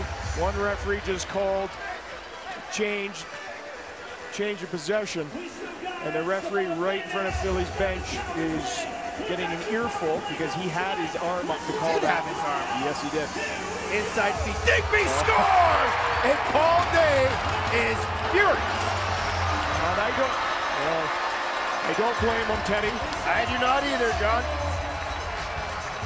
Yeah, unfortunate series of events, obviously there for the Wings and their D, but you know, we talk about what Digby brings to the table here. Just parks himself in the middle, shows his stick, nice pump fake, gets Higgins frozen and just snaps it. He uses his height to go high to high there on Higgins. And Paul Day still has his hands on his hips, just puzzled by what happened. To the face-off dot we go. Edwards and Baptiste.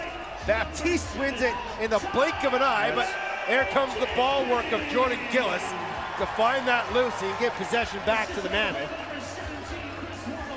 Digby from Wardle and McLaughlin at 12:51 on the power play. McLaughlin a goal and 4 assists. Digby 2 goals, 4 assists. And Ryan Lee 2 goals and 3 assists. So balanced scoring here from the Colorado Mammoth as Trevor Baptiste brings it across center. Here's Kyle Matisse. He'll work on John Lintz, come around a double seal. Skips it over to Rambo, shot, never made it through, loose ball. Picked up there by Colorado. In transition, Warren Jeffrey, shot kicked aside. And Warren Jeffrey doesn't get up the floor too often, but he took the opportunity when he had it. But a nice save there by the Wings netminder. A big reset there too to be able to get all 5 Mammoth O guys out on the floor. Here comes Dylan Kinnear. Back in his man in, Kinnear won't shoot over the top. He'll give it to Rouet, now Ryan Lee. Backside, backhander shot by Wardle, and Higgins blows the 19 hole between the shoulder and the neck to keep this a 4-goal game with 45 seconds remaining in the third quarter. Crowley, one-on-one with Hope. Gets a pick there from Hickey, and a nice stick check there by Robert Hope. 10 on the 30. Courier will take a long outside shot. No, he'll skip it across, and Blaze Reardon wasn't there. Dylan Ward to the bench. 6 on 5 here for Colorado. If Flintz can find it, he does. Colorado will hold for final possession. Wardle, Lee. Wardle, sorry, that's McLaughlin, loose ball, late in the 30. And the clock will run out as that shot goes well wide. and off the Geico side. Mammoth use a 4-goal run to take a 4-goal lead. Check that, a 5-goal run for a 4-goal lead. Fourth quarter coming up. Colorado in the wings from Denver.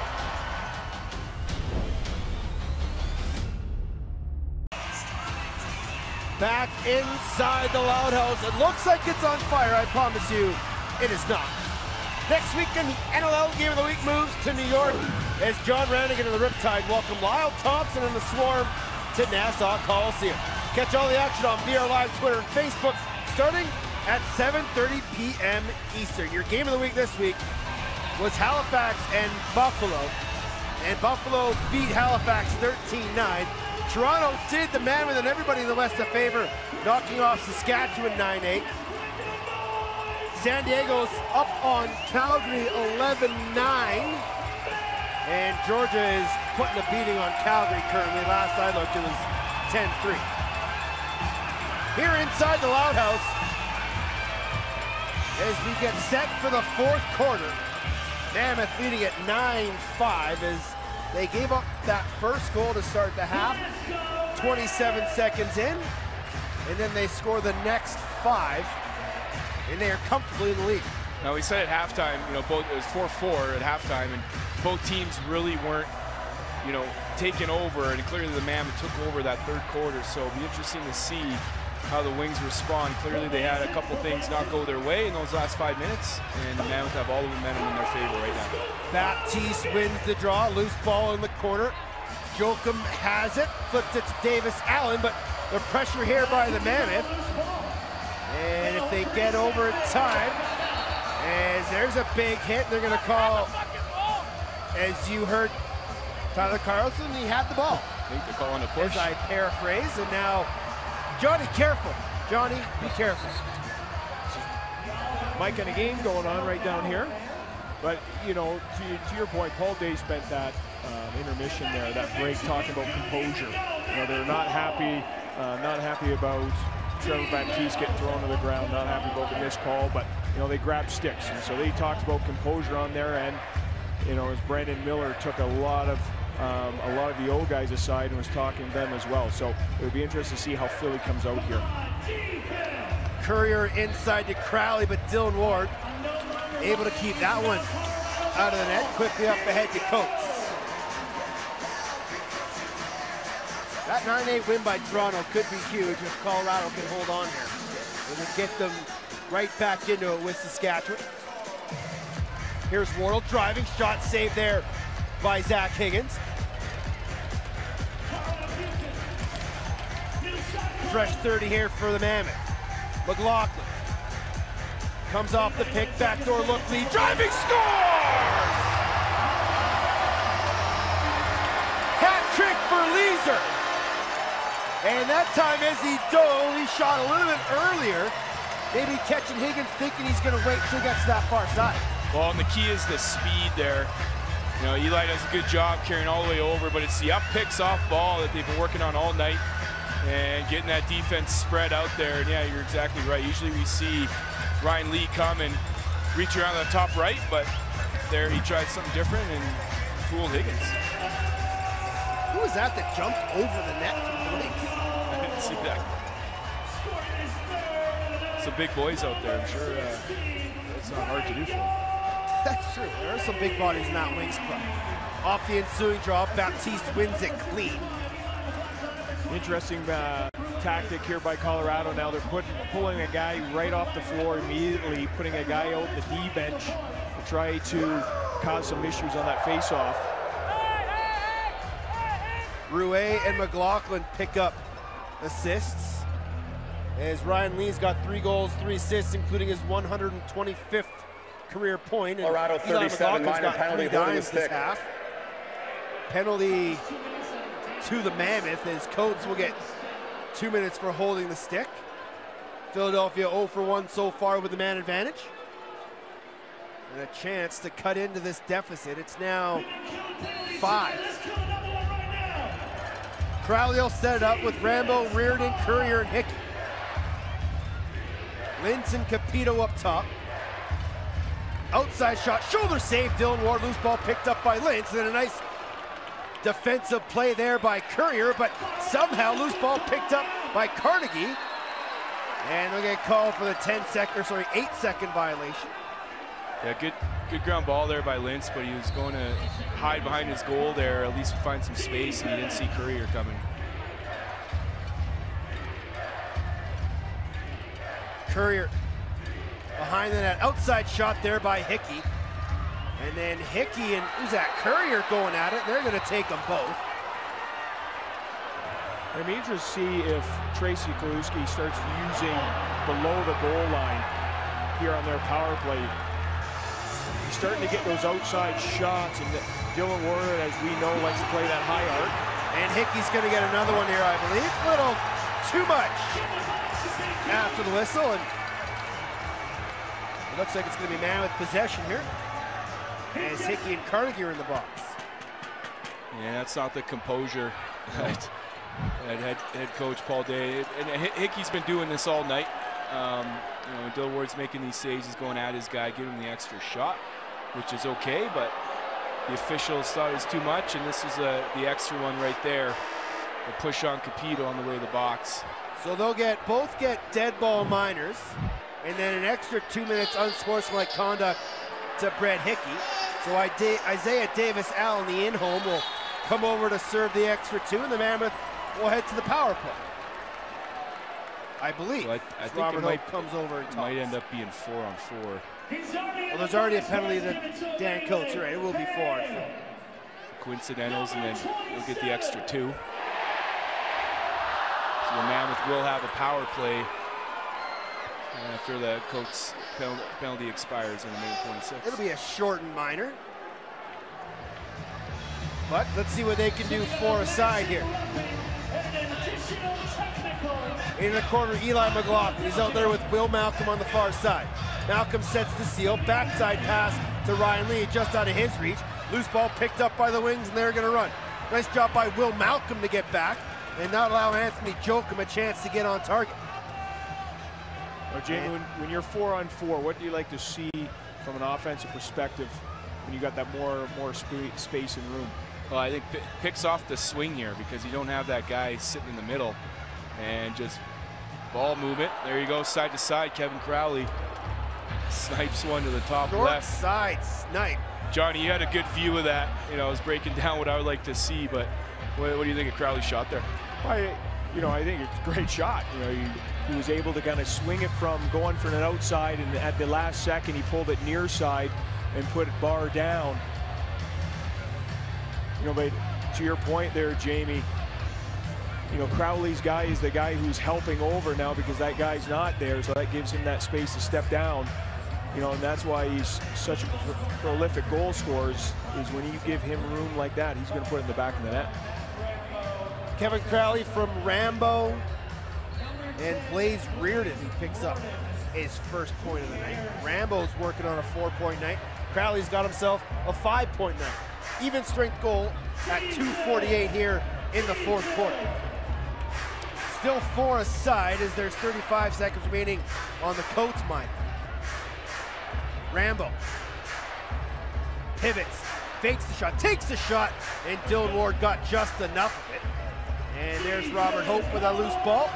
He'll flip it to Joey Capito, who's got to quickly get across center floor, and he does.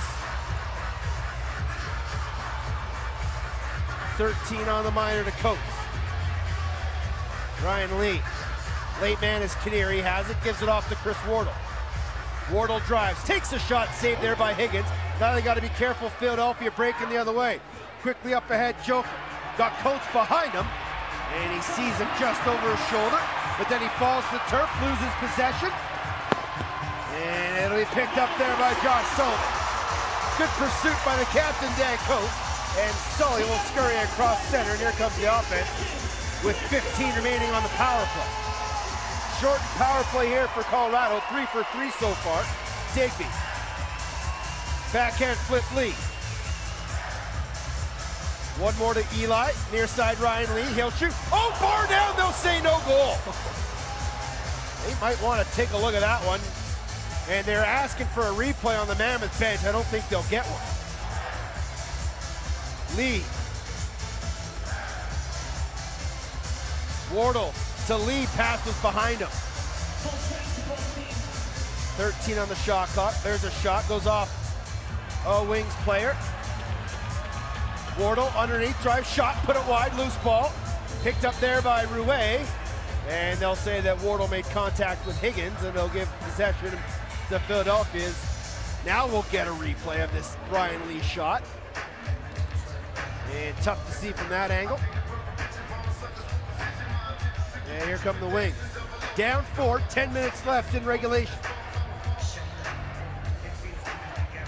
Crowley spins off a pick, can't get his hands free.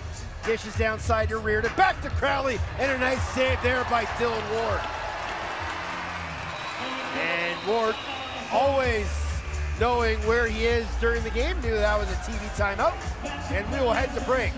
Mammoth lead it by 4. Robert Hope, Dylan Ward look to hold the fort. Come back from Denver, Colorado. Back inside the Pepsi Center. Mammoth leading the Wings 10-6, 9:49 remaining. Let's take a look at the out-of-town scoreboard. And there's been a lot of scoreboard watching. Rochester beats New York 13-12. San Diego and Calgary are late in the third or fourth quarter. Can't quite remember. 6-6 as we have it. Toronto beats Saskatchewan 9-8. Georgia leading Vancouver, and Buffalo beats Halifax 13-9. And make sure you tune in to the game tomorrow. New England versus Halifax. That'll be a massive, massive lacrosse game. Yeah, Halifax is coming to the gates hot this year, and they've been very consistent. Their goaltender, Warren Hill, has come out of nowhere and leading his team in the back end there. So, and yeah, New England is a very high-powered offense too, led by Calvin Crawford, and it'll be definitely a very good matchup tomorrow. Crawford had 8 points last night in their win over New York. Here come the Mammoth, trying to regain that 5-goal lead. Rouet, McLaughlin, Rouet. Able to find that loose ball. Comes near side, Ryan Lee, 10 on the 30. Lee around the top, gives it off to McLaughlin. Shot, save, Higgins at the top of his crease. Loose ball picked up the Wings, and they're gonna run. Wagner will go far side. Courier fakes the shot, tucks it underneath. Nice defense there by Warren Jeffrey, not to let him get free. Reardon to Rambo. Over the top, Rambo shot, elbow save by Dylan Ward. And that was a crucial save by the Mammoth netminder. And they've done a good job, the Mammoth defense, getting out on Matt Rambo's hands. They know exactly what he likes to do, get that ball low, sweep high.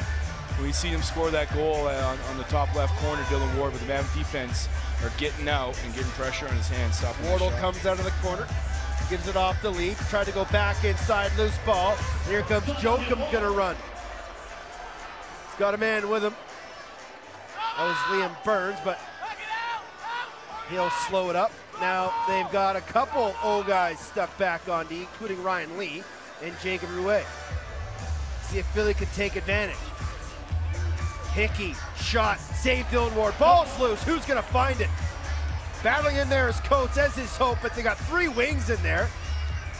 And loose ball finally be picked up, backside, look what a save by Dylan Ward. Denying Rambo plays Reardon on the crease. 12-10 Seals leading Vancouver. 11 minutes remaining in regulation. Will Malcolm, Wardle, Digger. Kinnear can't get his hands free. Late in the 30, outside shot, save Higgins. And just watching Tyler Digby out there, you could just see the size paying dividends. Well, it's his boost of energy too up front too, where no matter where the ball is, he's looking to get his teammates open, and it's such an important element to add to this small offensive group. Matisse can't get a shot off. Up in the netting, Colorado possession. Quickly up ahead, Edwards. Colorado's got numbers 3 on 2. Edwards. Lee scores! Unbelievable patience from Tim Edwards. Yeah, unbelievable. He comes around top side. It makes the defender have no choice but to play him. And we've seen this patented move by Ryan Lee just to catch and that reach around. Higgins wasn't set up yet. He was coming out to challenge that shot from Edwards. And Ryan Lee, again, the confidence in this kid is so good to see. And he's taking control here, putting his team up by 5. Colorado just is playing with more energy right now and enthusiasm. As Dylan Ward is up from the defensive end, as that shot got blocked and knocked down, they were sprinting down the floor while Philly was jogging, right? And Philly right now just looks tired, right? Colorado's got all the energy, and they're feeding off his fans right now as well. For a lot of these guys, it may be their first time ever playing in Colorado at altitude, so that could be paying dividends for Colorado and being a disadvantage for the Philadelphia Wings. Johnny, you know this altitude, it's not fun sometimes. Well, absolutely, and when the crowd gets in it the way it is now, that just adds to it as well. Give Dylan Ward an assist as well as 7th of the season. This time Joey Capito wasn't on the other end of it. McLaughlin's shot took a deflection. Loose ball will be picked up there by Matisse in his own crease. 6.5 to go here in regulation. Talked with Brad Self on the podcast this week, and he mentioned, as well as Chris Gill, the Vancouver head coach, how important winning games outside your division is now that we have this new playoff format where wild card spots come into play, as do, tiebreakers for that second seed in your division. Yeah, so if this win against Philadelphia could pay dividends down the road. Yeah, he mentioned the same thing to me too. So they could both end up being Mammoth will end up being 6-6, but definitely gives them that tiebreaker, I guess, even though they play each other once. So they give them the season series. McLaughlin, turned back by Pace. McLaughlin down the pipe, gives it off to Kinnear. Shots. And they'll say a player ran through the crease, so we'll give possession to Philadelphia. Crowley, who is back on defense, will push it up to Ryan Wagner. Pat Carlson beside me asked me if that was Crowley on defense. One of the biggest guys on the floor. Yes, it was. There's an outside shot and a score. Great shot there by Kevin Buchanan. Give him a pair on the evening, and quickly Philadelphia restores or gets back to within 4, 11-7. Yeah, and that goal gives them a little bit of hope. Obviously, back within 4, 5.5 minutes left. Again, just a great outside seal there, and Buchanan does a good job putting it under the glove of Dylan Ward. So we'll go back to the face-off dot. And every possession with 5.5 minutes becomes all that more integral. Edwards and Baptiste. Baptiste wins it clean, but Edwards keeps fighting for it. And that's everything you want your ball man to do off the draw. If he's not going to win it, don't let the other guy pick it up clean. Absolutely. In the positions like this, you get that ball just down the ground, and you guys talked about earlier, the ball team, how important they are. Get that ball on the ground, don't let the other guy win it, and let your teammates come in and support you. Wagner and Crowley pick up the assists on the goal by Buchanan. Malcolm couldn't handle the pass. Digby in there fighting for that loose ball, but it'll be picked up by Matisse, who will run up the floor. Is there a point here when Philly starts thinking about pulling their goalie? Well, with the TV timeout coming up, I think once we get past that and you get near 3 minutes, probably when you're going to start to see it is Hickey's shot goes off Dylan Ward's shoulder and out of play. When we come back, the final 4:39 of regulation. Dylan Ward and the Mammoth up by 4. Can they hold on? Come back on Altitude TV and BR Live. This is the NLL.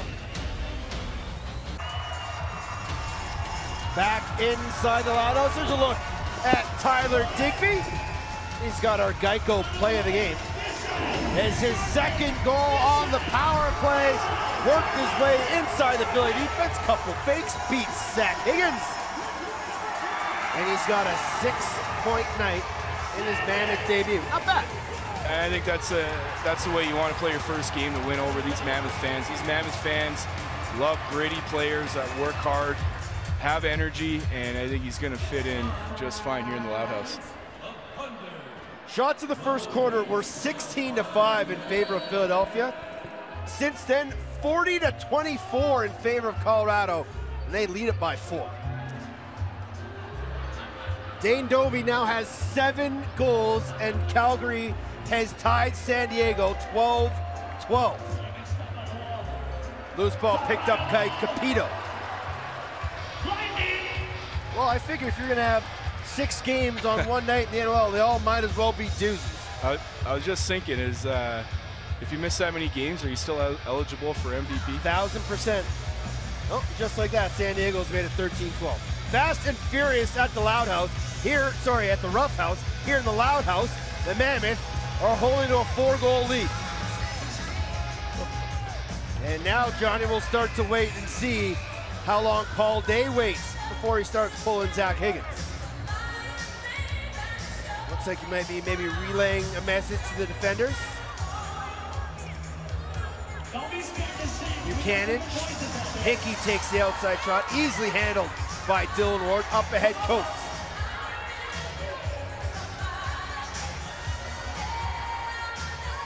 Coates will slow up, leave it there for Ryan Lee. He's got himself a 7-point night. McLaughlin skips it to Leo. He tried to dunk it over top. They're not going to give him a reset. There's a shot by McLaughlin. He'll get a reset that way. Did the first one by Lee hit Higgins, Johnny? It looked like it did, yeah. They'll get a fresh 30 regardless. 3 minutes in regulation. Time to use some clock. Digby. For those that don't know, Tyler Digby was an incredible tight end at Robert Morris, as well as a lacrosse player. Was drafted into the Canadian Football League by the Ottawa Red Blacks, but opted for the lacrosse group. Ryan Lee will just flip it to the corner. Isaiah Davis-Allen has it. There goes Zach Higgins to the bench. 6-on-5, Philadelphia. They trail by 4, 11-7, 2.5 to play. Mammoth looking for back-to-back home wins. Hickey, Rambo, backside look.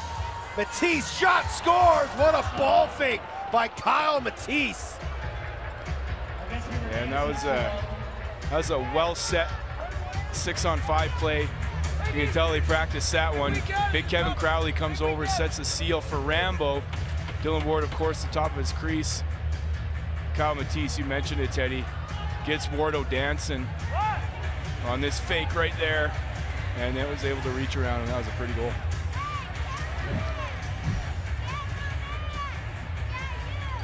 So Matisse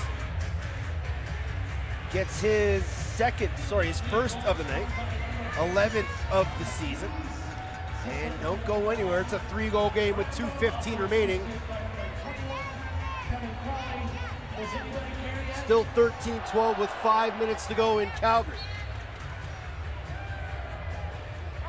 Give Crowley an assist as well. He's got 2 goals and 5 assists. And are they going to bring Zach Higgins? They are. Matisse deep in the offensive zone. Wings trading deep for O. Courier cuts through the middle. Hickey skips it to Rambo. Behind the net. Dunk shot, scores! It's a 2-goal game. That was a lovely set, 6-on-5. And Courier gets another 11-9. Yeah, Courier did a great job. Matt Rambo again winds up there. And Wardo, I don't think he knew Courier was behind there. Usually he gets to those, but nice job by Courier to be able to stick it behind Dylan Ward right away. 27 seconds seems to be the number of the day. Rambo scored both his goals 27 seconds into quarters. And that goal comes 27 seconds after the Matisse goal, scored by number 27, Johnny. I'm sorry to interrupt you there, but we talked about it earlier. On their previous power play, Dylan Ward playing that high arc and coming out. And we've seen if Tracy Galuski was going to have his offense used below the goal line. It's obviously successful there, but this is where Trevor Baptiste, right, can be a real weapon for you as a team. or as an offense, because there's a better than 74.4% chance he's going to win the face-off for you and get you those extra possessions that you valuably are going to need to get back in this game. Yeah, I couldn't agree more. You know, there's a big debate. We mentioned it earlier this game. And, you know, our face-off's important in box across. And, you know, I think it's situational is what I'm going to say. And you're exactly right, Johnny. This is huge to have a guy like that who can get you the ball right away. Oh, Garrison after reviewing the call on the field's confirmed. Good goal. Good goal indeed. So, fingernail biting time. Edge of your seat time. Pressure-packed situations. Courier from Rambo and Hickey with 1:48 remaining. Coates and Baptiste. Baptiste wins it clean, and they'll call procedure on Coates. And here comes Higgins to the bench, 6-on-5 again. Crowley to Hickey. Courier's down low. The net. Ball loose. And it'll be picked up there by Dylan Ward. Now he's got to find somebody to pass to. It's Wardle. He's got an open net. Now he's got Rouet in the middle. Rouet won't take the shot. Smart play, Jacob Rouet. Now Rouet in the middle. Behind the net, Wardle. Blaze Reardon still down in the offensive zone. Wardle on Jokum. Wardle driving, stick check, great job there by the Wings defense. And Philadelphia gonna call timeout with 1:01 left. And there's a late punch by Ryan Lee. And Liam Patton's gonna ask for a call, and he's not gonna get one. He probably could have got one with a punch right to the jaw.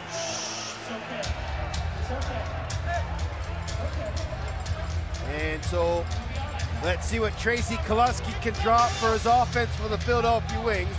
One of the best captains and players at 4 quarterbacks our game has ever seen. And he's given them ideas for 2 6-on-5 goals. Can they get another one? Yeah, I remember watching Kelusky play with Calgary Roughnecks when I was young in Edmonton, living in Edmonton. He was definitely one of my guys that I loved watching. Could do it all. You could tell he's a leader on the floor. And definitely has big contributions in situations like these. You know, we saw the last 6-on-5. You know, they set up that shot for Rambo, so it'll be interesting to see if maybe they flip-flop it or go back to the same thing. Still a 1-goal game between San Diego and Calgary with 3 minutes to go in regulation. Here inside the Pepsi Center, 1:01 remaining in regulation.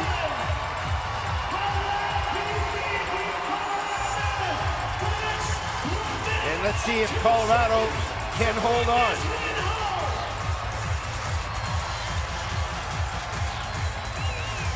It'll start all the way down here, right underneath us.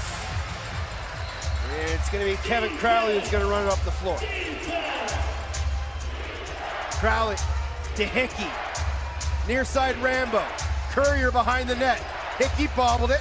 Still has it. Driving shot. Saved Dylan Ward. Loose ball picked up by Carnegie. Floats it near side. Can't reach Capito. He just bats it over the center. Capito. Stripped.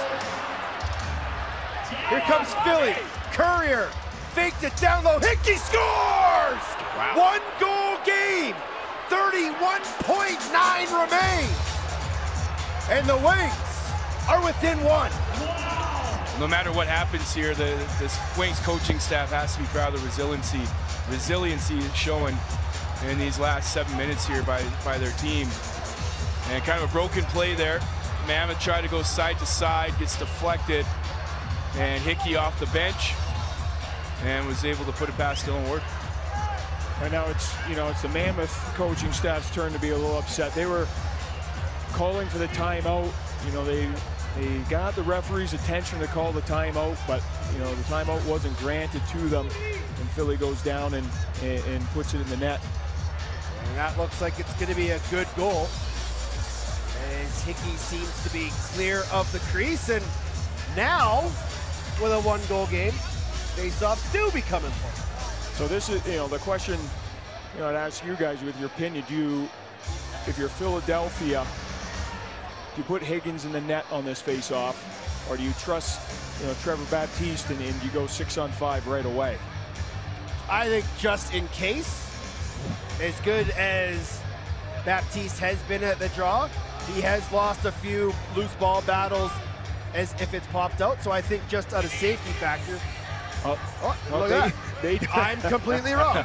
Well, I was going to say it's given the time, you know, I think 31 seconds is still enough time to be able to give him the bench and still draw something up. But I think that's not a bad idea here to pull your goaltender and get the extra guy out.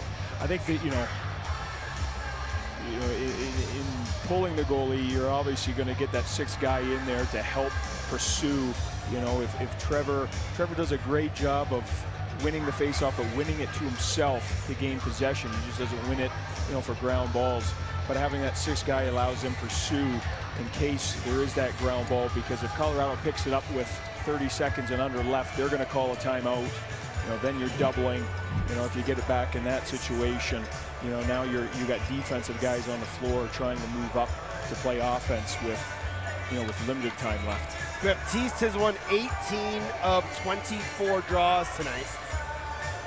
And Philadelphia has scored 3 times with Zach Higgins on the bench, as Matt Garrison taking an extra long look at this one. But I believe we're going to have a good goal. See what Mr. Garrison has to say. After review, there's balls in the net prior to the shooter's foot crossing down. The call in the field stands. It's a good goal. It is a good goal. It is a 1-goal game. And Zach Higgins will start on the bench. Joey Capito, the lone mammoth in the offensive zone. Dan Coates will take the draw against Trevor Baptiste.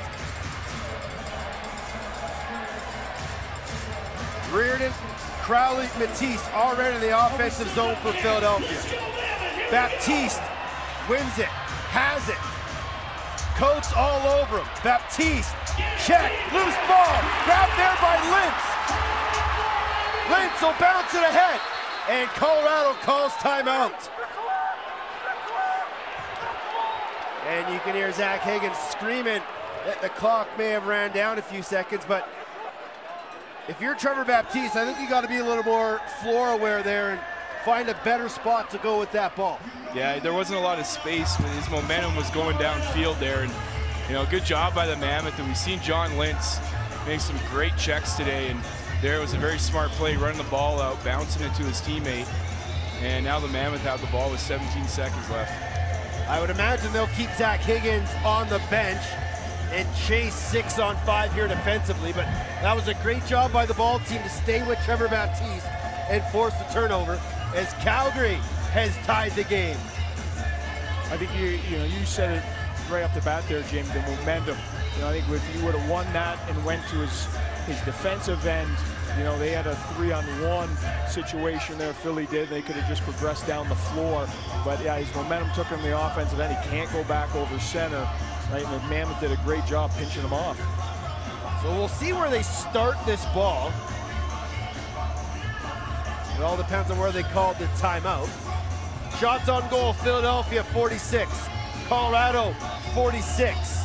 Philadelphia has 3 goals in the last buck 43, all with Zach Higgins pulled and on the bench for the extra attack. So Pat Coyle going over some final instructions with his ball team, as looks like Capito and Matisse are having some words with the officials, just trying to figure out where the ball is going to start. It's going to start on the Mammoth side of center, and there's 19 seconds in regulation and most likely an open net. Rouet is going to start with it. Mammoth are going to make sure they have the right personnel on the floor.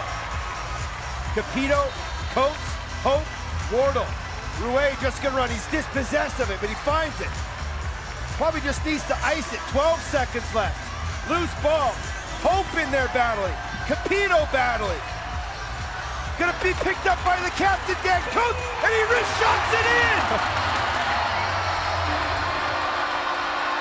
That should be the icing on the cake As Dan Coates goes back to his childhood in St. Kitts, little wrist shot low corner.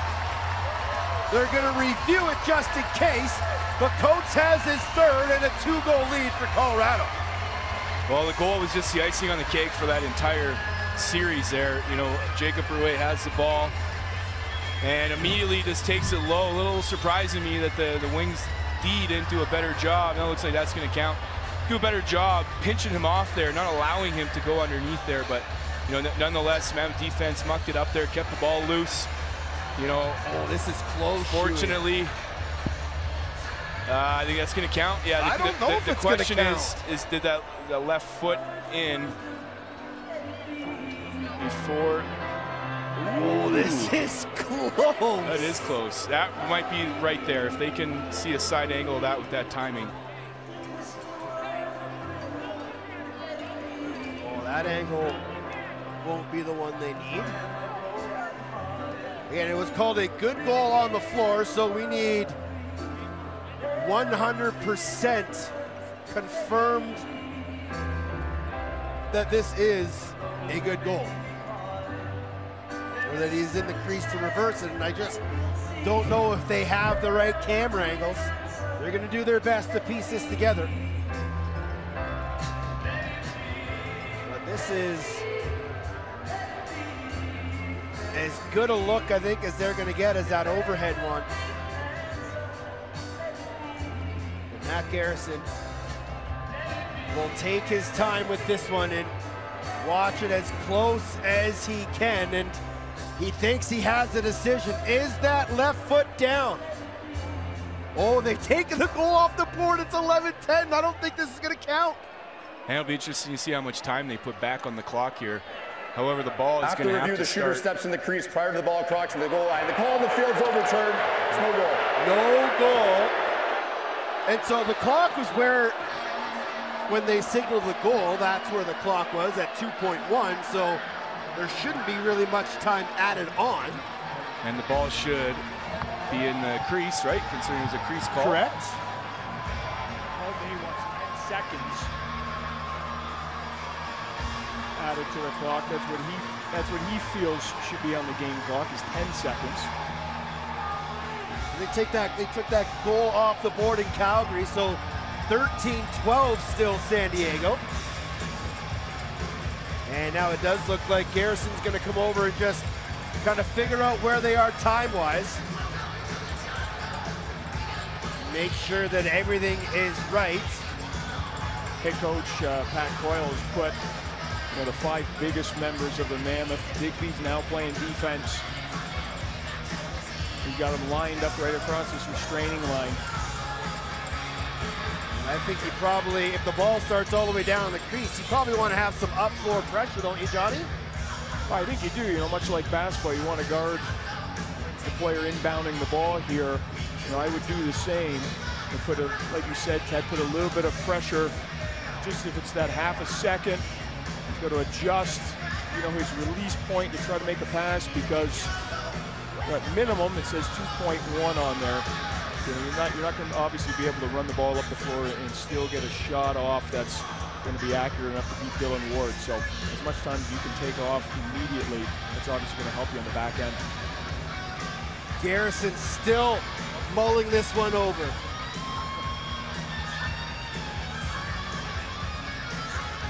There you go. 11-10 is your score. Philadelphia has come all the way back to get to within 1. And you're right, there could be a full 10 seconds remaining.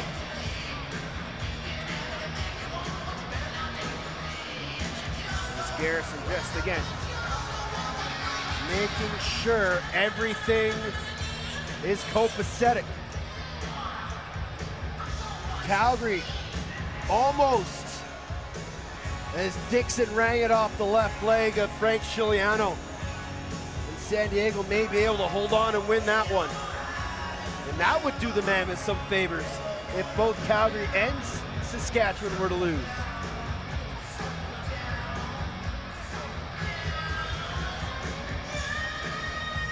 So, again, Mammoth are back in action next Sunday, March 8th, when Rochester comes to town. The Wings will play a doubleheader against New England and Georgia next weekend.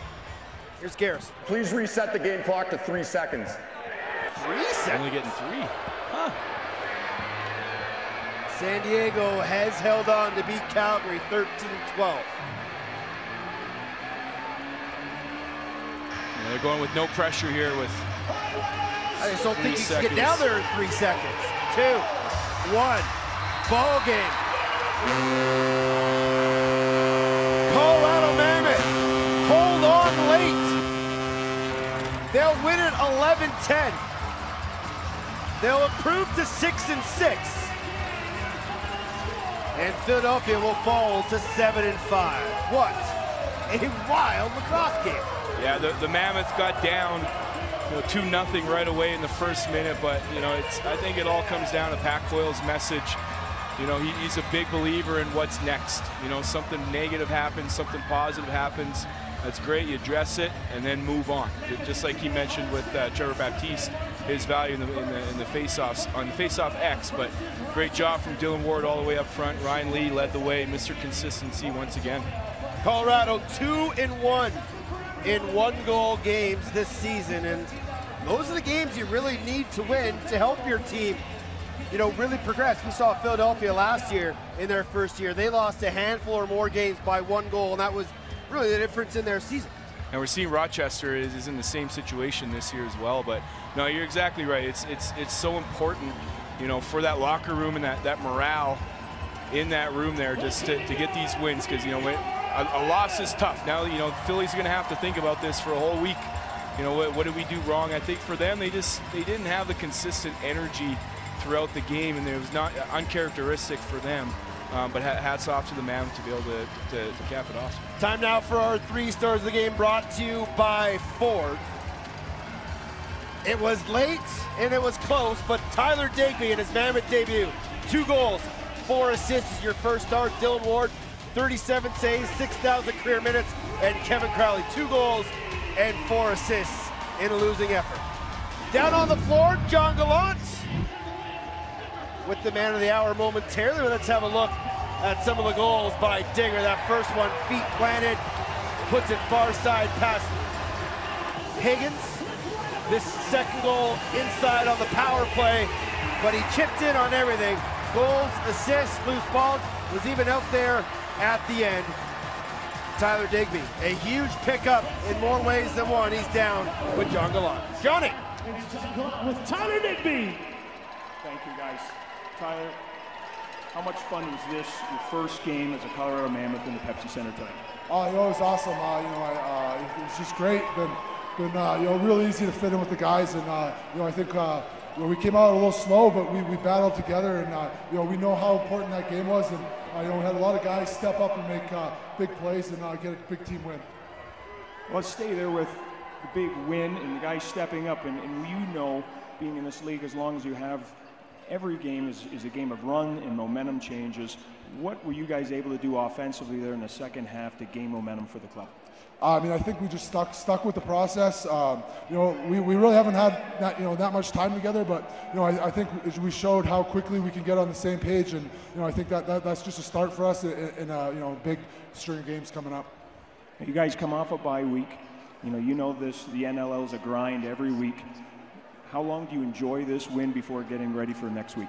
Like we talked about, we're in playoff mindset already, so we're gonna go have a little fun, but we're already ready, for next weekend.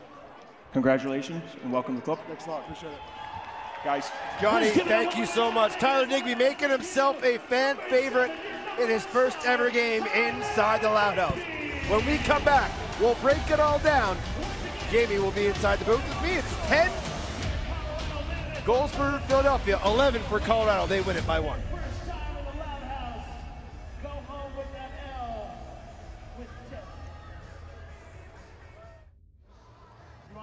Work. Ford F-150.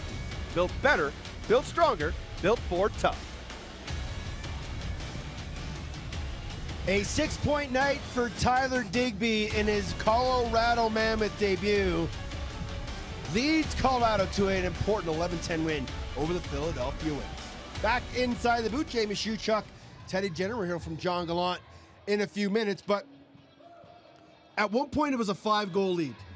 And then Philadelphia started to chip away, and they got 6 on 5 goals, and it came right down to the wire. But what can Colorado learn from this game? Well, I think the best thing for them was their composure. You know, for the whole 60 minutes, they ride, the whole cliche, ride the highs, ride the lows, and they 100% did that. They weathered the storm there in that late Wings push, and, you know, were able to get that late goal by Coates. Ended up getting called back, but, you know, just goes to show their resiliency and their trust and the faith that they have in one another. Let's take a look at how this game played out. It was a defensive battle in the first half. When you got guys like Tyler Digby who stepped in their first game and played like they did tonight, you know moves that you make are starting to pay off. Yeah, and the big veteran made his presence felt. Obviously, started practice last night, and he's the kind of guy that can step in. This is exactly why the Mammoth were able to give up 2 second-rounders for this big guy, big veteran presence. When we get to the fourth quarter, Colorado really started to go on a run, and Dylan Ward was comfortable between the pipes. He was making the saves he needed. It started the transition game, and everybody started to chip in. Yeah, and it started, again, we always talk about Dylan Ward, what he does for this team, and he did exactly what he does best and gave his team there in the third quarter that offensive push the Mammoth had, and, some uncharacteristic plays there by the Colorado defense late in the game, but, hats off to Philadelphia Wings scoring 3 6-on-5 goals in the last few minutes. They got it to within 1, and this goal was the one that got him there as Brett Hickey goes over top of the far shoulder of Dylan Ward, made it 11-10. As you mentioned, Dan Coates had a goal called back, but there wasn't enough time for Philadelphia to get a quality shot at the end, and they hold on for an 11-10 win and an important win. Second in a row, second home game of this long homestand, and it really helps them in that Western Division as well. Yeah, and they shot the ball more. The Colorado Mammoth shot the ball more. They didn't come out too hot shooting the ball. Then in the second half they did. Shots on goal 46 apiece there. But again, it was just it was a tight game the entire way. 4-4 at halftime, and it was an interesting finish. A little uncharacteristic for the Philadelphia Wings. I think they're not going to be extremely pleased with their efforts here, but they're a veteran squad over there, and 7-5 is not a bad record in the NLL. Down between the benches, Johnny Gallant, you had an incredible advantage point of this game, and you've been in these battles before as the Mammoth captain. If you're Dan Coates, what are you saying to your club after this game? I think number one, you're happy with the win. A week off, you're happy with holding a very powerful Philadelphia Wing offense, to 10 goals. And you looking at the stats there, Trevor Baptiste was fantastic at the face-off X, so you had more possessions where you had to play defense. And so, talking, Tyler Digby in the post game there, he mentioned it's a playoff mentality already. Colorado realizes they've played more games than Saskatchewan and Calgary and San Diego. And so every game is a playoff game for them, and they have that playoff mentality. Now they have to build on it. And so I think he's going to be very pleased. The team seemed very pleased. Didn't like the last few minutes where Philadelphia was able to come back in it, but they were able to persevere. They were tough tonight. They were aggressive. They shot the ball well, as Jamie mentioned, and they defended well. And so that's the recipe for success. Now they got to build on it next week. Johnny, thanks. As always, great stuff between the benches. We'll talk to you next Sunday. And Jamie, one final thought from you. He said it, they've played 12 games already, more than anybody in this league. They have, 6 games left, and 4 of them are here at home. They got to win these games at home. They got to take care of business. Yeah, and I think what Tyler Digby said is exactly right. Enjoy this win, savor this win. It's a good feeling throughout the week, but again, you got to erase it. Start watching the Rochester Nighthawks film and come out guns a-blazing next Sunday. One last time, your final score. Colorado holds on to beat Philadelphia 11-10.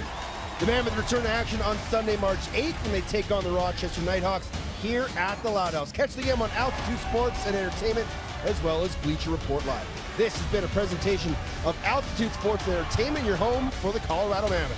For myself, Teddy Jenner, along with Jamie Shuchuk, John Gallant, and the entire Altitude crew, we thank you for joining us with a final score, 11-10 Mammoth over top of the Wings. Good night from the Loud House.